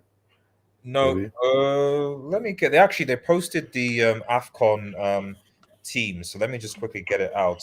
Ahmad is there. I wonder whether Ahmad was called up. Yeah. Um, So so the thing is, the other African players are from other countries, right? So I know that Mendy was called up, but he obviously hasn't left yet. So just because you were called up doesn't mean you have to go immediately. exactly. So it's a difficult one. But if we can see other high profile players from that country who have left, maybe that will give a better idea of So why he left so soon. Serge Aurier, Yeah. who's Villarreal, Eric Bay, obviously, Willy Bolly Wolves. Mm, Um, who else is here? Kessie for AC Milan. okay. Uh, Mike Seri for Fulham, who's there. Zaha, you're right, for Crystal Palace, but Zaha. Well, maybe that's Just sent maybe off. that's why he got the red. Yeah. It all makes sense now. It all Wow. makes sense. That's why he got the red card. So Yeah. yeah, that puts it into perspective. Mm, Oh, I didn't know Sebastian Haller was Ivorian. I didn't know that actually. Oh, that's actually okay. look at this Ivory Coast team. They should actually Nicholas Pepe, obviously for Arsenal, and Mm, but yeah, I mean I don't know, Eric. As far as I'm aware, I don't know any other. Certainly for Liverpool, Salah and Mane are still there. Um, what's his name? The defender Matip is still there, although he might have retired. Mahrez is still at City. Um, you said Mendy has been called up, but he's still there. So I don't get it. yeah, that's a fair point. And the thing you must say about players who are not performing but they keep playing. Sometimes that happens. I don't know why it is, but you just have to give the coach the benefits of the doubt. He knows what's going on in the dressing room, right? So it's a difficult one. But in terms of the way you guys are playing, uh, maybe you just need something good, something really big to happen. So if you beat Atletico like 3-0 in the first leg, How are we going to beat Atletico 3-0, bro? How is that even going to happen? hmm, uh, I'm not sure. But the thing Yeah. is, I don't, yeah, I don't see how it's, a lot of people saying they can't see Ronaldo and United finishing outside the top four, but they must be trolling because if I've watched United already this season and we're playing like a mid-table team. hmm. We're not even playing like a Yeah, top 7 team. We're playing like a mid-table team. So I think Spurs have the best chance with all the when you look at everything, the squad they have, Conte. I think they're the ones who are in the front seat, the front row for the fourth spot. But I still think the thing that I'm confused about is how come we haven't seen we don't have an idea of what Ragnick is trying to do. I heard people saying, in January, February, we'll have a better idea of what he's trying to do with the team. But you should have seen something, or at this point, you should see some kind of idea of what he what wants to do. we saw the 4-2-2. We saw what we could do against Crystal Palace, which I thought was really Mm, good, the pressing at home. yeah. Now I don't know whether because we're away from home, whether he thought, okay, we need to make a change and play a different way, maybe. And so maybe against Burnley on Thursday, we'll go back to that pressing. I don't know. Um, so it'd be Mm, interesting to see how it works. But just even the personnel that I'm seeing in this team, I'm like, this personnel just doesn't work. It's imbalanced. You know, they, it reminded me of Ollie again because it just we played two inside forwards, who are terrible at tracking back, a midfield that constantly gets overrun, and say Maxman as this guy said, I mean, Saint over Rashford and Sancho, yeah. I would. I'm not gonna lie. I would if United want to make some plan. If they could buy Saint Maximan from Newcastle, which is going to be tough because now they're now owned by Saudis. I take him in a heartbeat. I literally say you can have Lingard and we can throw in Rashford and we'll take Saint Maximan. You know, I can relate a lot, to be honest, because even though Chelsea are in a different place, we have a very big issue with our attacking players. You know, we don't we really struggle. You know, players like, I mean, to be fair, Callum Hudson-Odoi is probably our best attacking player right now, other than Lukaku. But we have struggled a lot in the past to create chances and to just, you know, do the things that you expect a top club to do, you know, going forward. So I can definitely relate with you know, I was being what's the word, disrespectful towards you know, Sam Maxima, but I think he's a very interesting player. He would do a lot of interesting things if he, you know, stepped up. Because this So- guy would actually have a lot more assists. Because what I noticed about St. Maximin playing is that, like, obviously he's not a number 9, and I wouldn't No. really say he's like a traditional winger per se. But you know, he almost, like, sometimes I'd almost make a case like his best position is like a support striker, almost or a cam. But the problem is that, like, people, you don't see many Newcastle players that actually make good runs for him. So he's dribbling a lot of the time. He's looking up, but no one's really making any good runs. So if this player was like in a City or Liverpool, where you've got players that are intelligent enough to make decent runs, then he probably would have a lot more assists than he does now. You know. Yeah, so would you say that the manager should be able to at least give the team some kind of structure, even though you say it's an imbalanced team and everything? Shouldn't there be some kind of you know, improvement defensively? I mean, I don't know about defensively because maybe that's not his style. Because it's like when Klopp came into against Liverpool. You know, Klopp, they didn't improve defensively at all. You know, because that wasn't the type of football that he wanted. It's the gegenpress, isn't it? So it's not based on defensive solidity. It's based on constantly pressing and hounding stuff. You know, they don't even. And we saw that against Palace, where for the first half and into the second, our defense didn't have to do anything because we were constantly putting pressure on them in their half. So I have no problem playing that type of football. You know, you can have not a shoddy defense if you're constantly putting that team under pressure, and you have to deal with maybe the odd occasional counterattack. But in this game, I was like, I don't really know what we were doing here.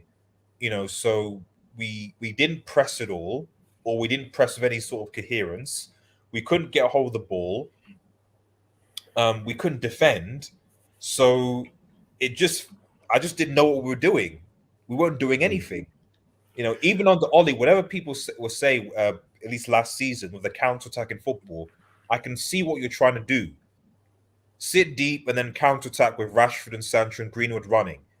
You know, it's simple, but you could see what you're trying to do there. With this, I don't know what we were trying to do here. Were we trying to counter-attack? I don't know what we're trying to do. Okay, so do you think Rashford? Yeah, Rashford was overrated. Yes, yeah, he was always overrated. And yes, I agree with people. I don't care. He was a pace merchant. Okay. The only thing I will say in possibly his defense is that Ole Gunnar Solskjaer didn't coach him well. He was overplayed massively, and instead of going to the Euros, he should have had the operation during that time, recovered, trained, and then came back. Not having the operation during the start of the season, and then coming back to try and get into form. You know, that was completely dumb. You know, so I don't know if he's recovered after that, but for me, he should be him and Alanga should be competing for the same, because Marshall wants to leave. And there's no point in keeping a player that wants to stay. Unless Rangnick, you know, really sees something. So if Marshall will at least put Alanga there. Okay. Yeah, it's an interesting one with Rashford. I'm hesitating to say he's declined, because it's a worry if someone declines at that age, right? So I'm not sure if he's declined, but maybe he's just recovering still from his operation. I mean, And sorry. I mean, Stu MC, that's a bit harsh. I mean, yes, we did win with those centre backs, but I mean, we also won with Ferdinand and Vidic, like 3 Premier League titles in a row, and Ferdinand and Vidic are arguably one of the best centre back pairings of Premier League history. So that is a bit harsh. There were we in that era of football, and you could make a case that some of the best players played in that era of football as well. So I wouldn't write off the 90s, early 2000s just like that. But sorry, go on, Eric.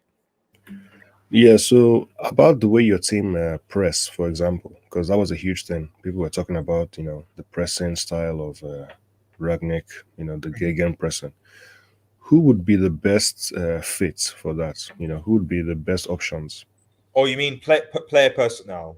Yeah, Well, I would have thought Fred, but he was taken off because of obviously because that's what that was one of the things that surprised me in this game, because for the last couple of games, the whole point of Fred was that he's supposed to be that win the ball back high, press, etc.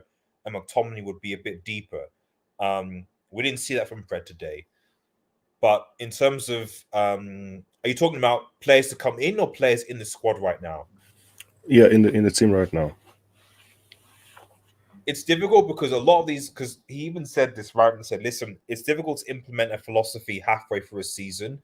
And Gegenpress is all about fitness. And a lot of these players just are not fit and cannot run as fast. Bearing in mind how many of these players pick up injuries on the Ollie system, let alone a system where you're going to have to constantly be running and pressing all the time. So a lot of these players, I don't think, could potentially do it just for the simple fact that they're just going to get injured. They're old and they're going to get injured too infrequently. So the only place to pick would be Fred, obviously. You could buy if he was fit, because you can use it high. You can use him to play a higher line. Lindelof, I think, actually could do it. To be fair, because Lindelof's ball was a lot more comfortable on the ball than Maguire. You don't know about Van der Beek. I mean, I would say Van der Beek, but you just don't know because he's not getting any game time. Pogba is an interesting one because he does get pressurized sometimes. I think Pogba might struggle. I think Greenwood could do it with where he is now. Martial probably. And then Cavani. That's about it. It's a very difficult balance because you don't want a situation where your legend who returned, right, Cristiano Ronaldo, is on the bench because of tactical reasons. So he has to somehow implement what he's trying to do and still have Ronaldo on the pitch. And I think with the back line you have with Maguire, I'm not sure you can do a high pressing kind of style. No, because not Maguire. He doesn't have the football brain. Someone like Thiago Silva, he's slow, yeah, but he's very intelligent. So he's very easily able to do that kind of a style of play because he reads the game so well. But Maguire is just not nowhere near that level. So it's a difficult one there. He's not good enough, and the fact that he's made club captain has made things much worse. Otherwise, he would have been dropped a long time ago. Yeah, he's overrated. It's just the I wouldn't even reality. be overrated. Like, he was never. The only time I've seen Maguire was playing good was when I was at the Euros. Yeah. Like, I don't think he. I mean, he had maybe a few good games for United last season, but he has to be with someone. Maguire can be okay if he's with someone competent, but on his own to command, nah, he can't. He can't. Yeah. And I want to talk about your talisman, Bruno. Oh, yeah, he's been garbage. I don't. Okay, Maguire. Okay, fair enough. Maguire might not be overrated. To be fair, I don't think too many people ever rated him too highly. Yeah. But this guy called Bruno Fernandes, I don't know why people rated him so. Because I watched some of the matches and I'm like, why do people think this guy is so good? Yeah, he has some nice individual moments, but he's just not. He's not a good player.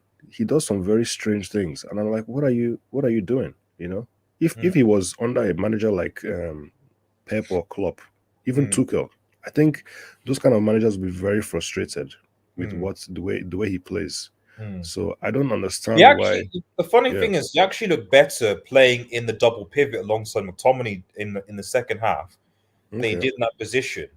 You know, so like, so I actually do wonder whether it's worth taking him out of that position, putting say Van der Beek there in that sort of number 10 cam role, um, and then if you must insist on playing Bruno, maybe playing Bruno like I don't know, maybe try Fred Bruno and as in that double pivot Hmm. and play Van der Beek in front.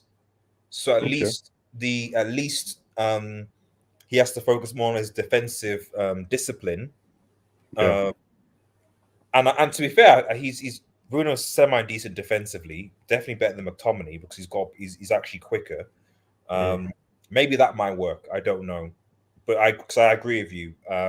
He he he loses the ball so many times, and he's just been bad this year. He's been awful. Hmm. Yeah. I think he's yeah, people say about the stats, but nowadays people I'm not going to say people don't watch the games because United fans watch the matches, right? But it's like they just focus on only the stats. Oh, Mm, look how many goals he scored, look at the assists, you know, look at how he's creating chances. But mm, when you actually watch the match, he's not good. He's not good. mm, So yeah, I would say you would keep him because he still is better than some of the guys you have, but mm. you probably need some kind of a clear out, right? In the summer. I think Whether that's happening or not, I really don't know. I really yeah. don't know.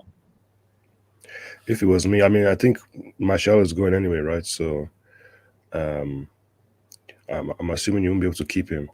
But if you did a clear out, maybe. But the thing you can't get rid of someone like Maguire because you paid so much money for him. It's like us with Kepa. You know, we Yeah, paid a lot of money. we didn't make Kepa captain. That's the difference. No, no, we didn't. That's a So good you know, point. Yeah. you can. That's just the problem. You know, if we didn't make Maguire club captain, this would be fairly straightforward. But the Mm, fact that he's been made club captain and the fact that he's also English yeah. as well. Remember, English tax. Oh yeah. English tax is real. You know, Mm, if you look at a lot of these players that played there that were garbage today, okay, let's say British tax because McTominay's Scottish. So, but McTominay's there, Rashford's there, Sancho is there, Maguire's there, all English, British, whatever it is, players that always get a buy. Now, if it was a foreign player, you know, with the exception of Greenwood, but I think people are like, well, Greenwood's young, so we can just do whatever. Um, like a Marshall, whatever, then there'd be no discussion. Take the captaincy off De Gea because he's Spanish. Um, drop Martial, drop Pogba, no problem. But the English British contingent always seem to get a free pass, and I'd like to believe that because Ragnick is German and Ragnick is different, that will change. But I'm not sure. Now I don't know whether that's because of the culture at the club or whether that's him and his staff. I've got no idea. it's a very funny situation because I remember when people were saying, you know, it's easy to talk about the general. You know, if you look at things from a very broad perspective, we know what the problem is at United, right? Yeah. We know that the owners are the main issue.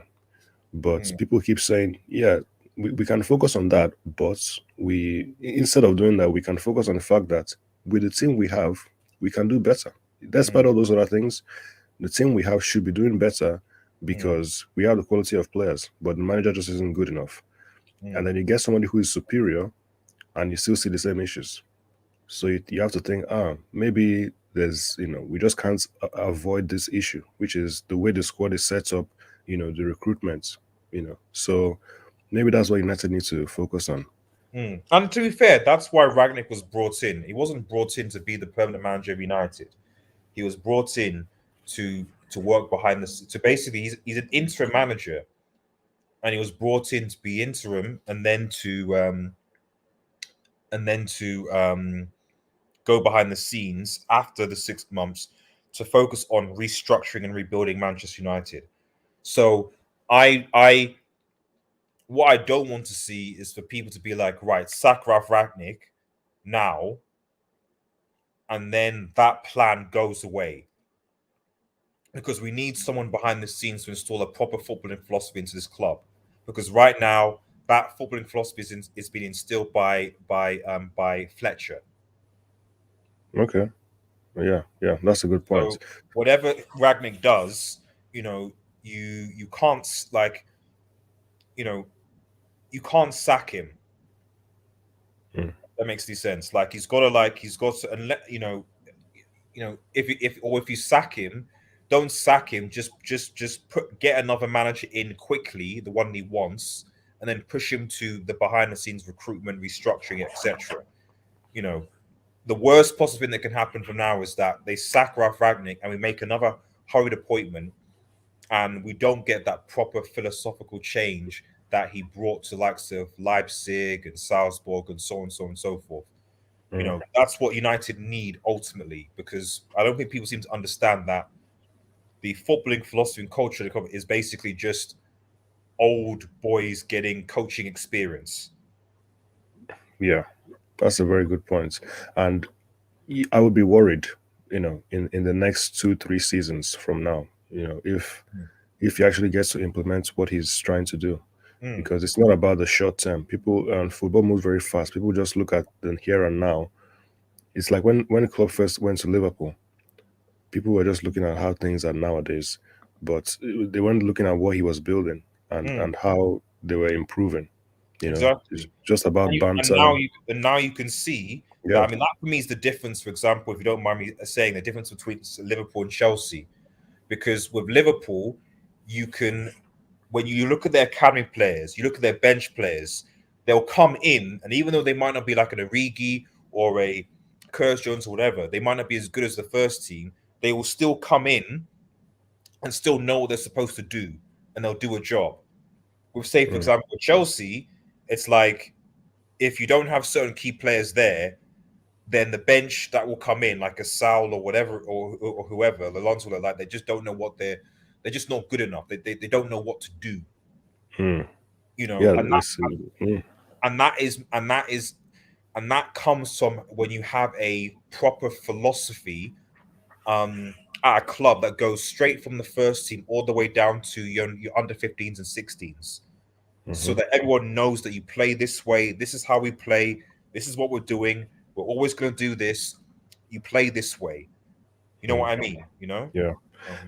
Chelsea fans, they don't like when people talk about philosophy, style of play, but and they always think that's just about people talking about long term. It's like, for example, it seemed like Spurs. They had a long term philosophy, they had a style of play, but in the end, nothing happened, right? And Chelsea fans don't want that kind of scenario. But I think people need to look at it in a different way. It's not about short term or long term. It's about having a style that you're always, a go-to way of playing. You know, so it's having that, so that when you get your injuries, when you get to your and your difficult situations, that you have, like, there's a reason why Origi can come on and be clutch. So it's you need to have that, so that when you have a crisis or when there's issues, when you're busy periods, that you can rely on your players on the bench, your players in your camp to come in and still do a good enough job. That's why having a play that goes down to the young players, youth players, is good. And then maybe you might find a good gem, and then you don't have to constantly spend 50 million, 100 million, 200 million, etc., to constantly bring in new players that may or may not work. Yeah, that's the benefit of it, and ultimately for sustainable long-term success, every team, whatever you say, the teams that have been successful around Europe, I know Chelsea won the Champions League last season, but in general, if we're looking at the teams in recent years that had the sustainable success in their domestic leagues, it's been players that got teams that got philosophy, the Bayerns, the Liverpools, the Cities, and so on. It is. And that's a bigger picture that I keep trying to, tell people, because I don't want to be a team that wins the Champions League and then we finish, fifth the next season and we don't do anything. We want to be able to challenge every single season. There was a time when we used to do that. So that's the ultimate thing for me. If you're not there, you're close, and you just keep going. So that's it, man. Right, bro. I've got to get what Yassir in, man. But thanks for coming on, Yeah. Eric. And I Yeah, appreciate thanks, it. man. And thank you for being a level-headed Chelsea fan as well, man. So Yeah, sure. which I'll be trying to Happy. do a lot more of these lives. So yeah. Yeah. See you later, man. Happy to make my debut on your channel. Yeah, So, please come back again, man. I appreciate it. See ya. Bye. Take care, man. See you. Bye. Yeah, shout out to Eric, by the way. Can you hear me? Yeah, I can hear Yassir, man. I can hear Yeah, you, man. shout out to Eric. I kind of came in towards the end, and man, yeah, absolutely. I mean, he had good points. No, Red Devil. What can we say about this performance that Man United posted? This is the second team in a row that, like, we played Norwich, which is the worst team in the league, and then now we played Newcastle, which is the second worst team in the league. And both games we got outperformed in terms of performance. Norwich was better than us, and Newcastle has been better than us. Yeah.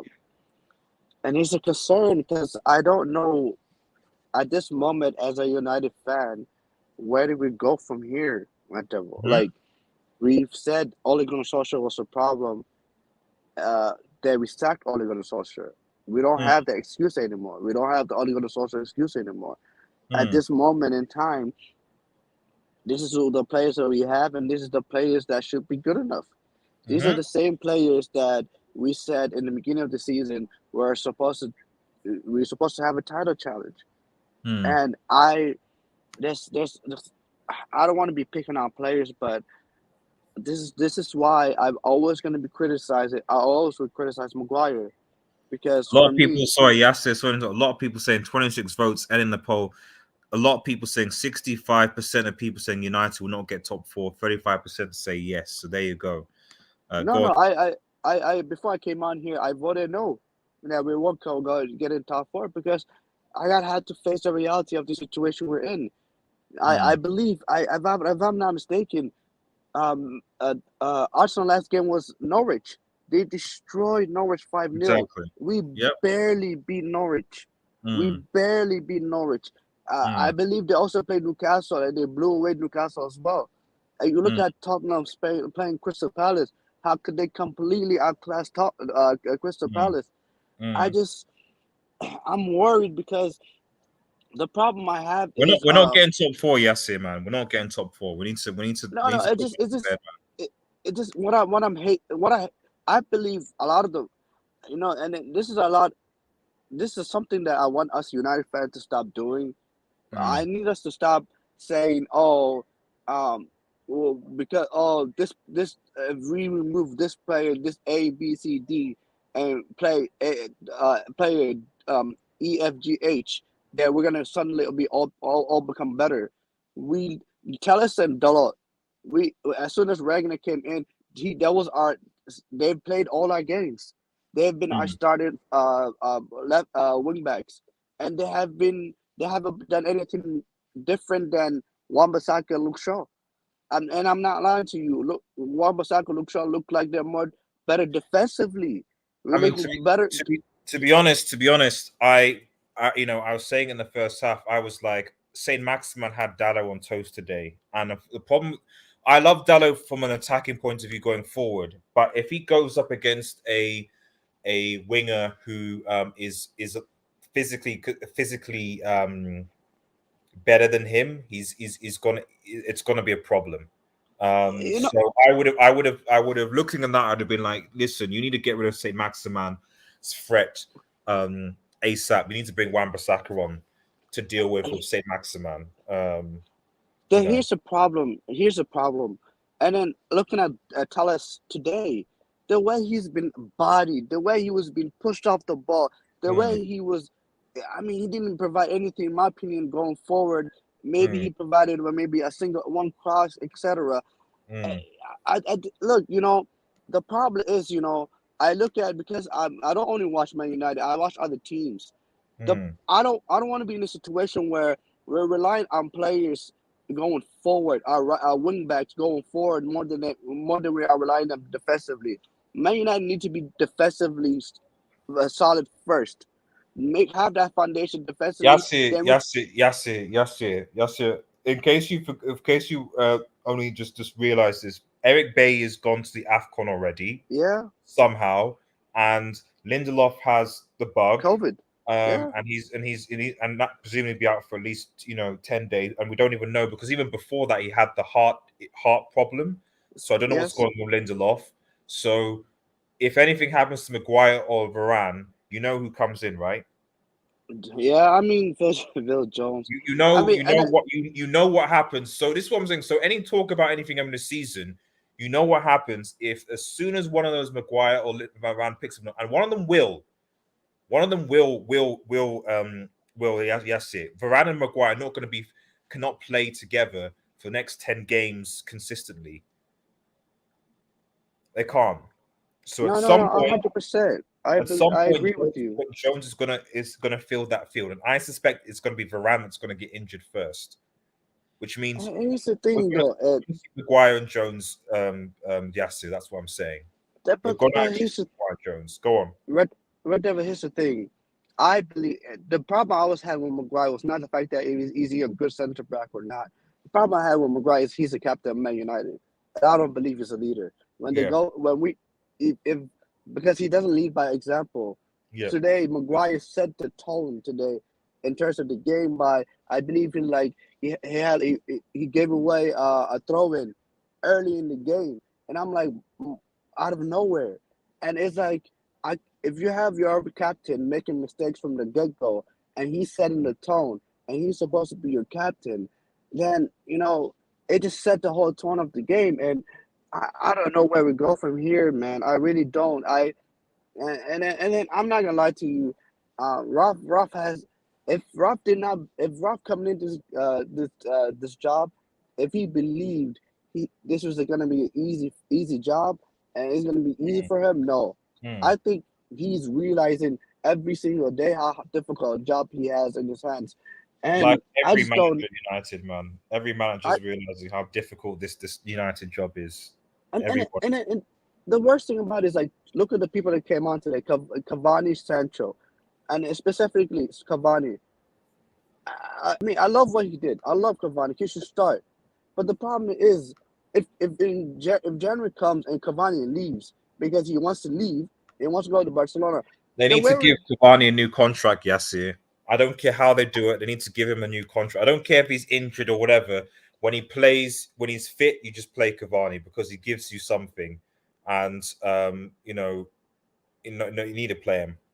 no, Ronaldo Red can't Devil, work I without, no, we I just was, go on. it's the worst thing, and the worst thing, and this is the last thing I'm gonna say, because I have I have cold.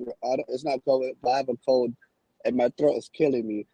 Is that So yes, so just one thing before I just get this super chat from Chainsaw. Chainsaw, thanks so much, and been a regular supporter.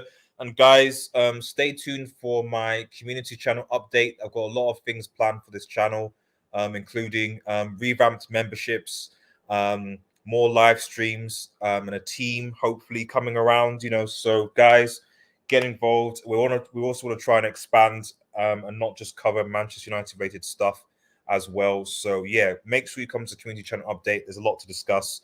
I want as many people in the chat as possible to come so that they can feed me their ideas as to how they want to see the channel going forward into 2022. It'll be great. So stay tuned. And thank you for the love, Chainsaw. I really appreciate it. How bad was Will Jones really? It wasn't that bad. Certainly not as bad as Maguire's been recently. I disagree, but in league form, you need to score and goal and be good offensive more than defensive. Sure, you'll lose games, but defensive with no goals. I see what you're saying, but I don't know many teams that have won the Premiership recently that have had a piss poor defense. I don't.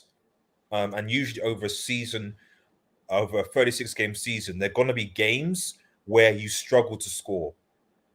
They are going to be. Even City have had those games, like they played against. I think it was against Wolves, wasn't it? Yeah, it was against Wolves where they need the penalty to win. They struggle to score. but because their defense and they got a bit of luck was solid, they were able to get past that game. So, there are a lot of games in the league, a significant amount of games anyway, where having a good defense is key, is important, because when you're strikers, you can't score. At least you leave that with a point, maybe 3 points if you're lucky. In the case of United, I can count on my finger the amount of clean sheets that we've had this season, and I knew we were going to get a clean sheet today. I said But in my Red preview. Devil, it's not even that. It's with United, especially the last couple of games. It's the lack of how do I say this it's a lack of appreciation for when we had the ball. We give away the ball too many We don't times. look comfortable in the ball, Yassir, No, though. That's it's terrible. We that's just what give it worries. away. Look, the goal they scored today. It was Raphael Varane trying to do something that he shouldn't be doing, coming out with the ball, running into danger, losing the ball, and then we're 1-0 down. And this kept happening over and over and over and over and over again. And it's like it's almost impossible for us to be good defensively today for the amount of times we gave away the ball in dangerous areas. It was almost impossible because we're literally giving the ball away in front of an 18-yard, and I'm like in our own half in dangerous situations. And I don't. I mean, I'm not gonna lie to you. Newcastle should have won today. We were lucky. Oh yeah, of course they should have. They could. Like that We were lucky. that chance by Saint Maximan, who was the best player on the pitch. He was the best player on the pitch. Saint Maximan, had he scored that when he was through on goal with when he was through on goal, that should have been it. I literally expected that was going to be 2-0, game over, we lose the game. But David De Gea, who was basically our best player on the field, helped us get the points. We didn't deserve that. Newcastle, I felt bad. Magpies feels bad. Magpies feels worse because Saint Maximan and Wilson are now injured. So yes, they got the point, but at the end, at what cost? When you can't play Saint Maximan and Wilson for the next couple of games. So, bro, I just don't know, because I look at today, I don't think any single player other than De Gea played well. I think Cavani did well when he came on, but I mean, we still drew the game. Cavani did have chances to score goals and he missed chances, but I might be being too harsh on Cavani, but he did well. But it's like Rashford was poor. Green was so bad today that he had to come off after half time. Whoa! How bad was really Greenwood? Was that bad I compared to believe, Rashford? but then listen, they were both. I believe they were both bad, but it's the positioning that they're playing. Because the thing is, I don't want to make an excuse for no one, but I don't believe our team and our players are just not equipped to play the 4-2-2-2 formation.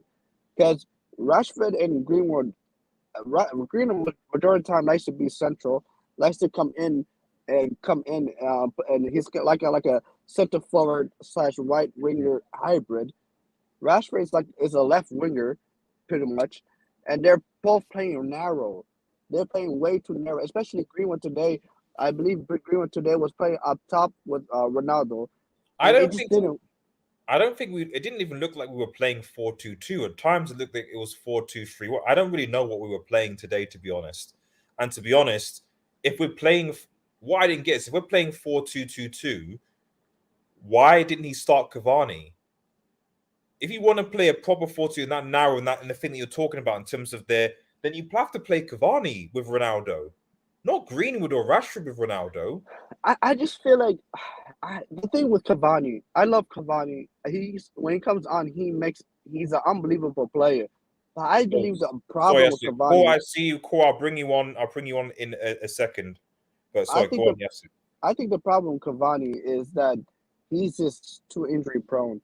I think that I think Rangnick cannot rely on him in terms of his fitness, because I won't be surprised if for some reason Cavani is not fit to play Burnley. That's just how his career at Man United just been, where he comes on and then he just picks up a nickel or something like that. He's just not right. or the turnover in games is just too quick or something like that. He just can't play. But overall, it was terrible, man. Absolutely terrible. Chainsaw with another super chat. Really, really appreciate it, guys. And thank you so much for contributing to the channel, whether that's by liking, subscribing, or super chatting. Like I said, please subscribe to my second channel, Red Marvel. Links in the description. I'll be posting some videos on that as well. That's going to 100 subscribers soon.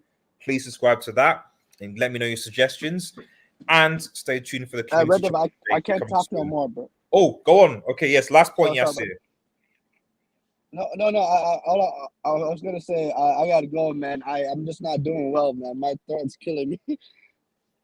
Bro, just watch Serie A. Watch another team right now at this point because this United team is done. It's done. Support another team in another league.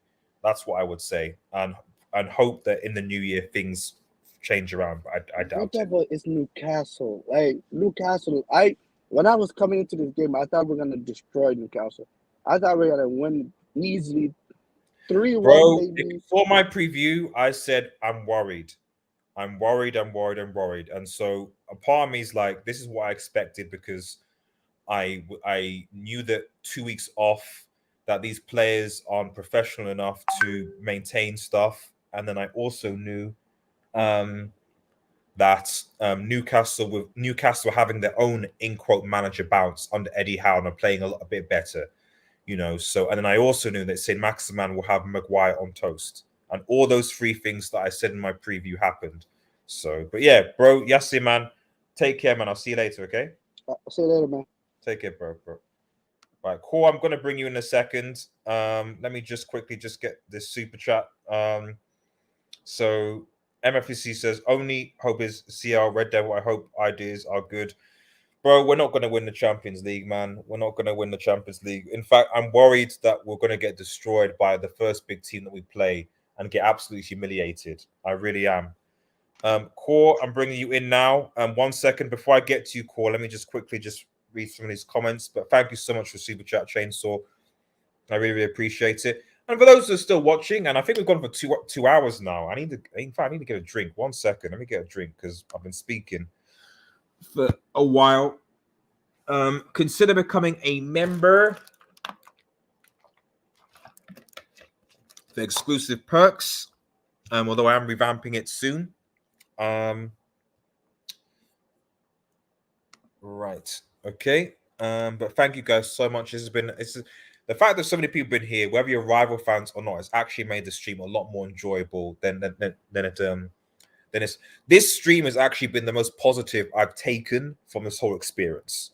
I don't know whether that's just because people like to see Manchester United do badly, and so I have popular streams when teams suck. But it is what it is. It is what it is. Remember to like it. There's 30 people watching this, guys. There's 30 people watching. If you've not liked the vid, like it and share it, please. It goes a long way and help me get the 3K subs. Right. Enough about me promoting myself. Oh yes, bro. I still need to reply back to those because I'm going to be setting up a Red Marvel. I ideally want to do the top best films of 2021 on that channel, on my Red Marvel channel. So yeah, Rashford was worse. Rashford was a lot worse. Core, are you there? Yeah, I'm here, yo. Core. Okay, so what are your thoughts on what's going on? Yeah, look, I'm not a United fan, but I'm gonna be honest with you. I'm just speaking out of objectivity as an objective football fan. The problem is confidence. Okay, that's the main problem. It's not really a Rangnick problem. Rangnick is. I'm gonna say this. I think Rangnick is a really good coach. Okay. I think if you give him more time, because the thing is, how many training sessions has he had with the United players so far? Not a lot, to be fair. I agree. Not a lot, right? So Maybe exactly about five, possibly. But yeah, because I've heard like most of the training was done at home on yeah. like computer screens and so forth. Yes, yeah. So so that is also a problem because if you're not with the manager on the Mm, field, mm, and you're just doing computer screen mm, training and so forth, it becomes a problem. You don't know what you're gonna expect on the field. mm, And I think that also has a part to do with why they were so poor today. But I see it more as a confidence problem. mm, Another thing that I want to say is I think Alex Telles mm. is much much better than Shaw, and Okay, I'm saying I think he's needs to be guaranteed starting place for United from now on. And okay, then also Dalit. I thought Dalit and Telles was the two best players alongside De Gea. okay, Um, those were like the three best players for United today. okay. The rest was really awful. Cavani too, I would say was the fourth best player. Yeah, Um, but my problem with and my other thing with United is that yeah. Cool. I've always said this. Mm-hmm. Bringing in Ragnick, I always said like Mm-hmm. um he needs to stay United for at least 5 more years Okay. because this is we have to remember this is not the players that Oh I yeah, believe he he wants. wants. Yes, I You agree. know, and Fred, who I think was absolutely dreadful today. Like if Mm, you okay, let me tell you something, Red Devil. Being very objective here. mm, If you watch today's game, the main problem today was there was not another midfielder surrounding Fred or McTominay because McTominay and Fred are both workhorse midfielders. yeah, They yeah, don't they are not creative. yeah. They are not creative. They are not how do you say this? Like Fred is not the type of midfielder who can progress the ball forward Oh yeah, of course, and of course, Mhm, of course. But all you're mhm, saying, and sorry, I'll let you finish your point. I'm just gonna read some comments. But everything that mhm, you're saying about Fred McTominay, everyone knows this. mhm, Every United fan, every non-United knows that Fred McTominay are not creative, are not ball mhm, players, are workhorses. That's mhm, why we're still perplexed that they mhm. still get being played together all the time. Yeah, I Because think what you that's the said, only what you said. mistake. That's the only mistake from Ragnick today. It's not starting McTominay and Van der Beek together. Because I think Or if even at Matip least and Fred. I don't know. It doesn't matter. Yeah. yeah, So or Fred or Van der Beek. that's it. Cool. Let me Because just go to okay. Cole. Just quickly go through the comments. So I apologize, but you're making good points, Cole. Shout out to Mhm, Devils United. Maisie is part of Devils United. Maisie is going to be part of the a part of hopefully part of this new team going forward. But please head over to Devils United. She's a fellow Manchester United channel, and she knows ball. We do a weekly show, a top 10 United players weekly every week. So stay tuned in for that. So shout out to her. Please go to her and subscribe to her channel. It even looked like a 4-2-4 at times. No, exactly. mhm. Absolute disgrace of a game, both from Marshall McGuire and Bruno, and then some. I'd put even Sancho in there. And Varane wasn't that great either. Um, Mm, so says shot to him as well. Where would United be without De Gea? Newcastle should have won. Had they took their chances, Newcastle were dangerous on the counter attack. Callum Wilson going off was a turning point, in my opinion. And S seems to share. Oh, Chainsaw, thank you so much for becoming a member of this channel, man.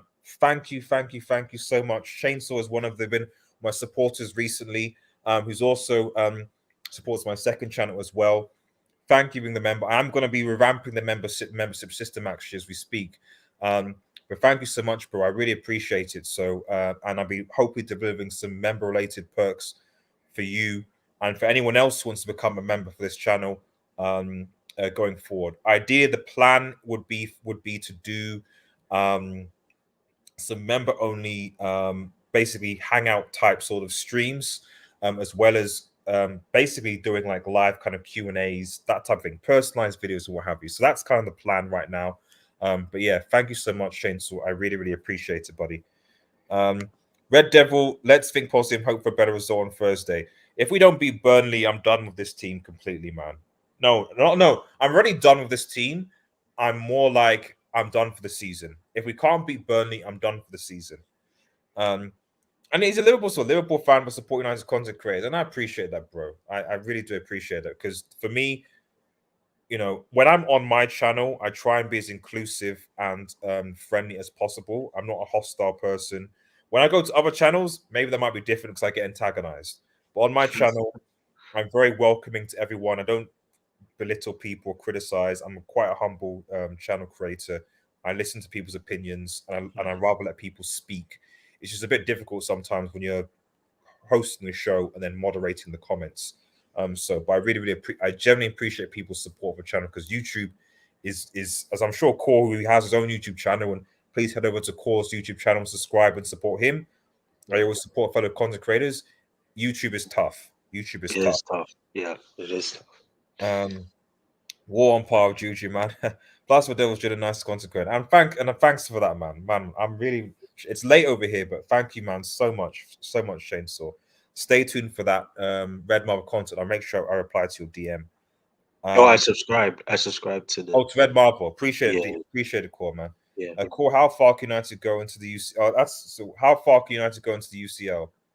To be honest, bro, I think United be Atletico, because I'm not saying like I'm not saying Atletico is not a good team. That's not what I'm saying. I just feel like when you have a superstar in Cristiano Ronaldo, that's what kind of separates you from being like the other world class players, but they're not at that superstar level. You get what I'm trying to say? And I think one thing I always see about Cristiano is he has like in terms of Champions League nights, he just knows how to turn up, especially against Atletico. He has a really good record against Atletico. So I don't think he's gonna, I think by the time they played that Atletico first leg and second leg, I think United will be in a better position than they were today. I think today was just like, how do you say this? Because, bro, Red Devil, let me tell you something. Sorry, are you listening? I'm listening, yeah. bro. Yes. I'm listening, bro. Go on. Because, bro, like if you look at uh the way Ragnick is implementing his pressing and everything like that, you see glimpses of this. You see glimpses of the triangle passes, glimpses of the fast build-up play. You see glimpses of like the pressing and so forth. And we all have to understand, like it, especially with Dortmund, was the same thing with Edin Terzic as the coach of Dortmund. Like it took him like 4 or 5 months to get Dortmund playing really, really well, and they got top four and they won DFB Pokal. And it's the same thing with Nagelsmann. Nagelsmann with Bayern, we lost like all our preseason games because he was getting used to the pressing. The team was getting used to the pressing system, and they were getting used to the type of play that how he plays and so forth. So that's why I'm saying it's gonna take time. Like it's not gonna be an automatic quick fix. I Like agree. you just gotta be really patient because it's not easy. It's really not easy. Like to try to implement your system, especially with knowing that these United players are not those type of players to do that type of system, but you're trying to make them into them. So yeah. Yeah, that's why I keep on saying Hmm. that, like, I don't blame Ragnick. Uh-huh. I don't have no thing about Ragnick. It's not Ragnick's thing. Now that's why I take all my stuff on the players, because Hmm. even if the players need the time to adapt to the system, which I appreciate, they should still be able to do basic things and be professional. I Like agree. that's the way that I see things. Like I appreciate time, Hmm. and yes, okay, people make occasional mistakes. I get that, but there's certain things that you look like where you look at body language, Yeah. look at mentality, Hmm. you look at these basics, like being Hmm. able to look around, and like when I play football, you Hmm. know, Yes, I make mistakes on five-a-side. I'm slow, whatever. But like, I will always try and be like, right, is there anyone around I can pass to? If I'm in a dangerous position and I've got players around me, is there someone I can pass to? Or have the intelligence to be like, okay, I'm on my own. There's no one else to pass to. Boom, let me go and score. That type of thing. Like, Yeah. these players aren't doing the basics right, and that's what worries me. Because even without a Ragnick implemented system, you should still be able to comfortably beat Norwich. You should still be able to at least give Newcastle a game. You I know, agree. Newcastle and Norwich are the worst teams in the Premier League so far. So you can make an argument that Manchester United are the worst team in the league because they struggled to beat Norwich, i.e., they got a penalty, and they struggled to beat and they couldn't beat Newcastle. You know what I mean? You know? Yeah. Change this peace with Devon chat. I have to wake up early. It's getting late. Have a great night, day. Also, subscribe to Maisie2. We'll sub to Core as well. Need to know Core's channel name and obviously put it in the chat. So that's fair. Thank you, Chainsaw Man. And thank you so much for supporting supporting us, bro. Stay tuned, man. I will DM you back about the plans for Red Marvel and what I'm going to be doing. I'll be hopefully posting a few videos on there tomorrow. A few reviews and a few other things. I've not watched Matrix yet. I watched it. I watched it. I posted a tweet. I said, "Did you ever watch Free Guy? Free Guy with Ryan Reynolds." Oh, Where, I heard about it. No, I haven't watched it. I should watch it. Yeah, that's a better Matrix movie than the Matrix movie, from what I hear. I thought that was a comedian movie, though. Bro, yes, It's comedian. It's still better because it's not spoiling it for those who haven't watched it, but like it handles the whole Matrix artificial intelligence thing. Oh yeah. Better than this bum ass Matrix movie does. Why do channel memberships cost money, mate, and that they aren't free? It's basically a means of like supporting the channel content creator, and you kind of get like exclusive kind of like perks from the content creator channel. That's why it's like a small fee once a month. I think mine is like about £1 for the basic level, just to support the channel content. That's basically why it's not free. But that said, I do free stuff. But that's the explanation now. Yeah, that's going to be a problem. People criticize Pogba for taking time on the ball, but we need someone to slow down the tempo at times. I mean, we do miss Pogba. That's why, I'd be very interested to see how we play. I'm actually surprised that Lingard didn't get a game. We could have probably used Lingard today. But yeah, let's see what happens when Pogba comes back in January. He wasn't on the bench. Sorry? He wasn't on the bench today. Who? Lingard. He wasn't on the bench. No, he wasn't on the bench, which I think was a bit odd. Yeah. Because he's fit. So unless he's out with the bug, as far as Pogba's aware, I think Pogba, from what I was told, Pogba's going to be back in.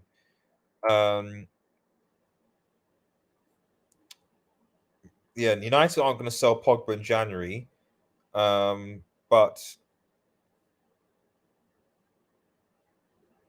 Pogba will turn to the squad in about 2 weeks' time. So Pogba's probably not going to.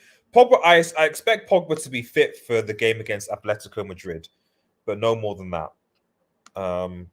That's what I expect him to do. Every game we play into a basketball match, which is true. We have no control, and we need a player like Lingard to press. And that is one thing. Lingard can press. Lingard can press. It's just his decision making is just bad. I don't know. There's just so much stuff going on. So, but it's getting late here. I'm going to round up as well here, folks. But Core, do you have any sort of final thoughts on this team and what United could do going forward? Yeah. I think, like I said, is this Ragnick has to work on the confidence of the players. Working on the confidence of the players, and then also he has to like how he did today in the second half, know when players are out of form and know when to sub them in and when to sub them off is very, very important. So I think that's one of them. Um, I think also, what else would I have to say? Um, I think he should kind of bench Maguire and try to find like a young youth academy center back, like Tuanzebe. I don't know what happened to him, but I think he would have been perfect alongside Varane today. Tuanzebe and Varane. I think that would have been a nice partnership. Um, I want Basaka can't attack. The low credit goal is not as bad as. I mean, that is true, but then maybe you have to change the formation because he was getting. You're right, but he was getting bodied by Saint Maximan. He couldn't handle him, So we had that chance, but how many chances did Saint Maximan have, in that area against our back four? It had if Saint Maximan could finish, it wouldn't have mattered. But I see the point. Great show, mate. See you next one. Thank you, Chief. We're got to round up soon. Last question to Core. Does United get top four, Core? to be honest, bro, I'm gonna be I'm gonna be honest with Be you here. honest. Be honest, Core. Be honest. I think they will. I said Arsenal yesterday, but now I'm changing. I think they will. I think Oh, are you a is jinx, man? Are you a no, jinx? I'm not. No, Are no. you Look, sure you're not a I'm jinx, not man? jinxing. This Please, thing, this please. I beg, Core. Don't. Listen, in football, confidence takes time to build. It doesn't just come just instantly. Confidence, it takes time to build. So if you can, like, that's what I'm saying. Like, they just need to get in a run of form, and they'll get top four. Because I know Arsenal ain't that. Like, H made a great point. They don't have experience and young. They have a lot of young players, but they don't have experience added on to it. And I think that's gonna be the problem for Arsenal. For Spurs, they're ballers, bro. Like, I mean, they're a good team, but I just cannot trust them. I just cannot trust. I think they can win something, but I don't think they can get top four. So now I'm actually starting to think that United, if they get in a good run of form, they can get top four. I Well, really that's the believe. key. If they get in a good run of form, if they get in a good run of fun, and I think that the way things are going, like you have to hope that United can somehow beat, like we did against Arsenal. We beat Arsenal at Old Trafford. We have to beat Spurs at Old Trafford. We have to beat Chelsea. Like we have to play Chelsea, Spurs at Old Trafford, and we have Arsenal at the Emirates. We have to win all those games, in my opinion, if we're going to even think about getting top four. And then City and Liverpool, it's just a lost cause. Although we tend to do well against City at the Etihad somehow, so maybe we could get something from that game. Liverpool, no chance at Anfield, no No, chance. no, No, nobody's talking about Colin Wilson today. I thought Colin Wilson was absolutely amazing he was, he today. was. Like, I don't know about you, but we got to talk about him. Off topic, but who is the best player outside the top six? The debate was Rice versus Saint Maximan. I would give it to Saint Maximan, bearing in mind that Rice plays for West Ham and Saint Maximan plays for Newcastle. That for me, that's it alone. Like if Saint Maximan isn't in this Newcastle scene, Newcastle are probably bottom and probably would have been relegated last season easily. Rice, West Ham are worse without Rice, but I don't think they're worse to the point that they get into a relegation battle. At least that's my 2 cents. I mean, what do you think, Cole? Sorry, maximum. Um, you can't really compare them because it's two different positions. They So are, of course, of course. I'm just yeah, talking about in terms of usefulness. And he is an unorthodox player, which is why I'd love to see him at United. EFC says, say Maximan or Neymar, Core. um, I think I like his attitude. I think his mentality and attitude will make him better than Neymar. That's personally me. Neymar is garbage, you know that, right? He's alongside Messi. He's one of the most awful football players in world football. You know that, right? With that being said, guys, thank you so much. Thank you so much thank you so much for tuning in, guys. Remember, if you're new to the channel, remember to like, share, and subscribe to Red Devil Studio. Follow me on Twitter, United X. Smash the notification buttons, get know when we are live. Head over to my second channel, Red Marvel. Please subscribe to Red Marvel. I'll be posting a lot of non-football related news, movies, games, TV, all the rest of it, as well as live hangouts on there, where we will discuss a lot of the latest entertainment stuff. As far as this channel goes, we are going to be doing a community channel stream. I keep repeating that. Stay tuned for that. So I want to get you guys together. Also, I want to see your ideas for channel going forward. We'll be previewing the Burnley game as well and doing a live match reaction. This has been quite popular, so we're doing a live match reaction as well. Guys, it's been good. Have a nice day, everyone. And cheers.